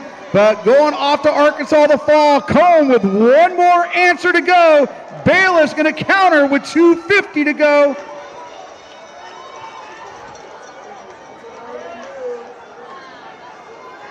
Braylon Combe, she was fourth here a year ago, and what was a 15-meter deficit has now become about a 10-meter advantage. This is Braylon Combe, senior out of Santiago, and a great battle there for third place between Hopkins, Jacqueline, Johns, and Loza. But your senior from Santiago,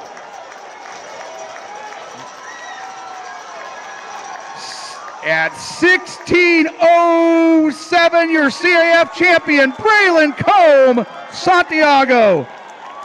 Millie Bayless, 16:12. And it's Hopkins of Arcadia, Jacqueline of King, Addison Johns of Santiago on the outside, Loza, Emma Alba of Beckman closing strong, Alana Clark leading the charge there from Maricosta. But Big 8 league rivals there. That's Jacqueline of King, Johns of Santiago. Johns with that last move. Two of the top three, Hopkins, Alba, Loza, Clark, Sweet Guinness of San Clemente, Skylar Watts of Tribuco, Bolenbach of Riverside Poly, Nadia Mejia of Wilson leading the way for the Bruins. Here comes Maricosta's 2 and 3. 4, and here comes their number 5.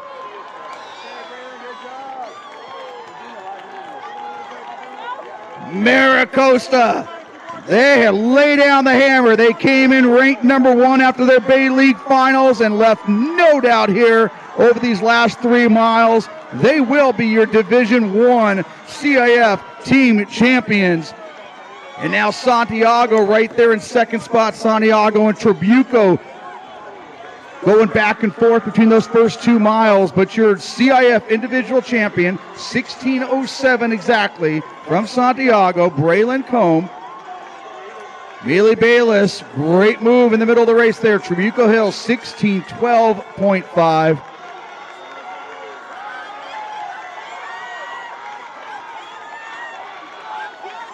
So our second and third fastest times on the day here in this Division I finale. Maricosta, Tribuco Hill stepping up there. They have their 5th across and trying to earn another plaque as they were the defending champions from a year ago. Santiago right now at 59. San Clemente looking very secure there. They're in that 4th spot.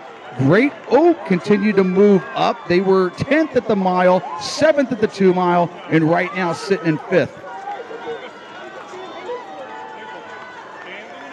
So King and Long Beach Wilson waiting for their 5th runners to come across. And Long Beach Wilson, there's their 5th runner. They move up to 5th place ahead of Great Oak. And Crescenta Valley with their 5th across. And Beckman with 5 across. Elisa Nogel with 5 across.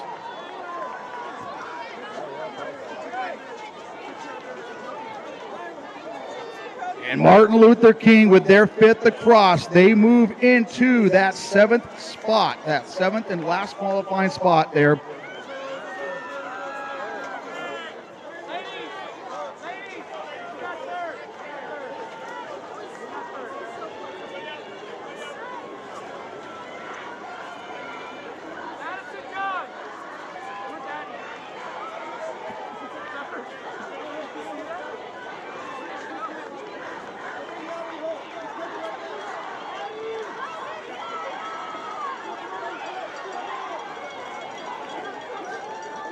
Individually moving on.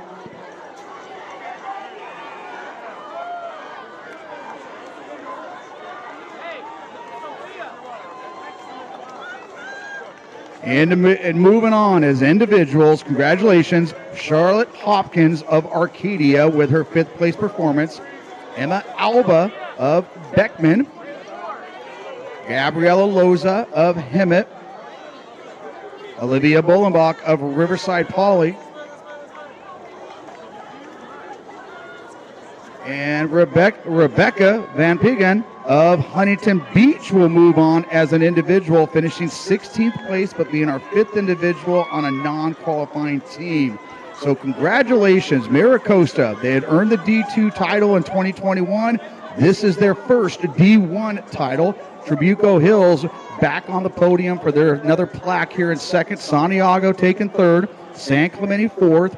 Great Oak, 17 straight seasons they have advanced to the California State meet. Long Beach Wilson, congratulations, first time since 2002 advancing to the California State meet. And Martin Luther King will take that 7th spot on to next weekend up to Fresno.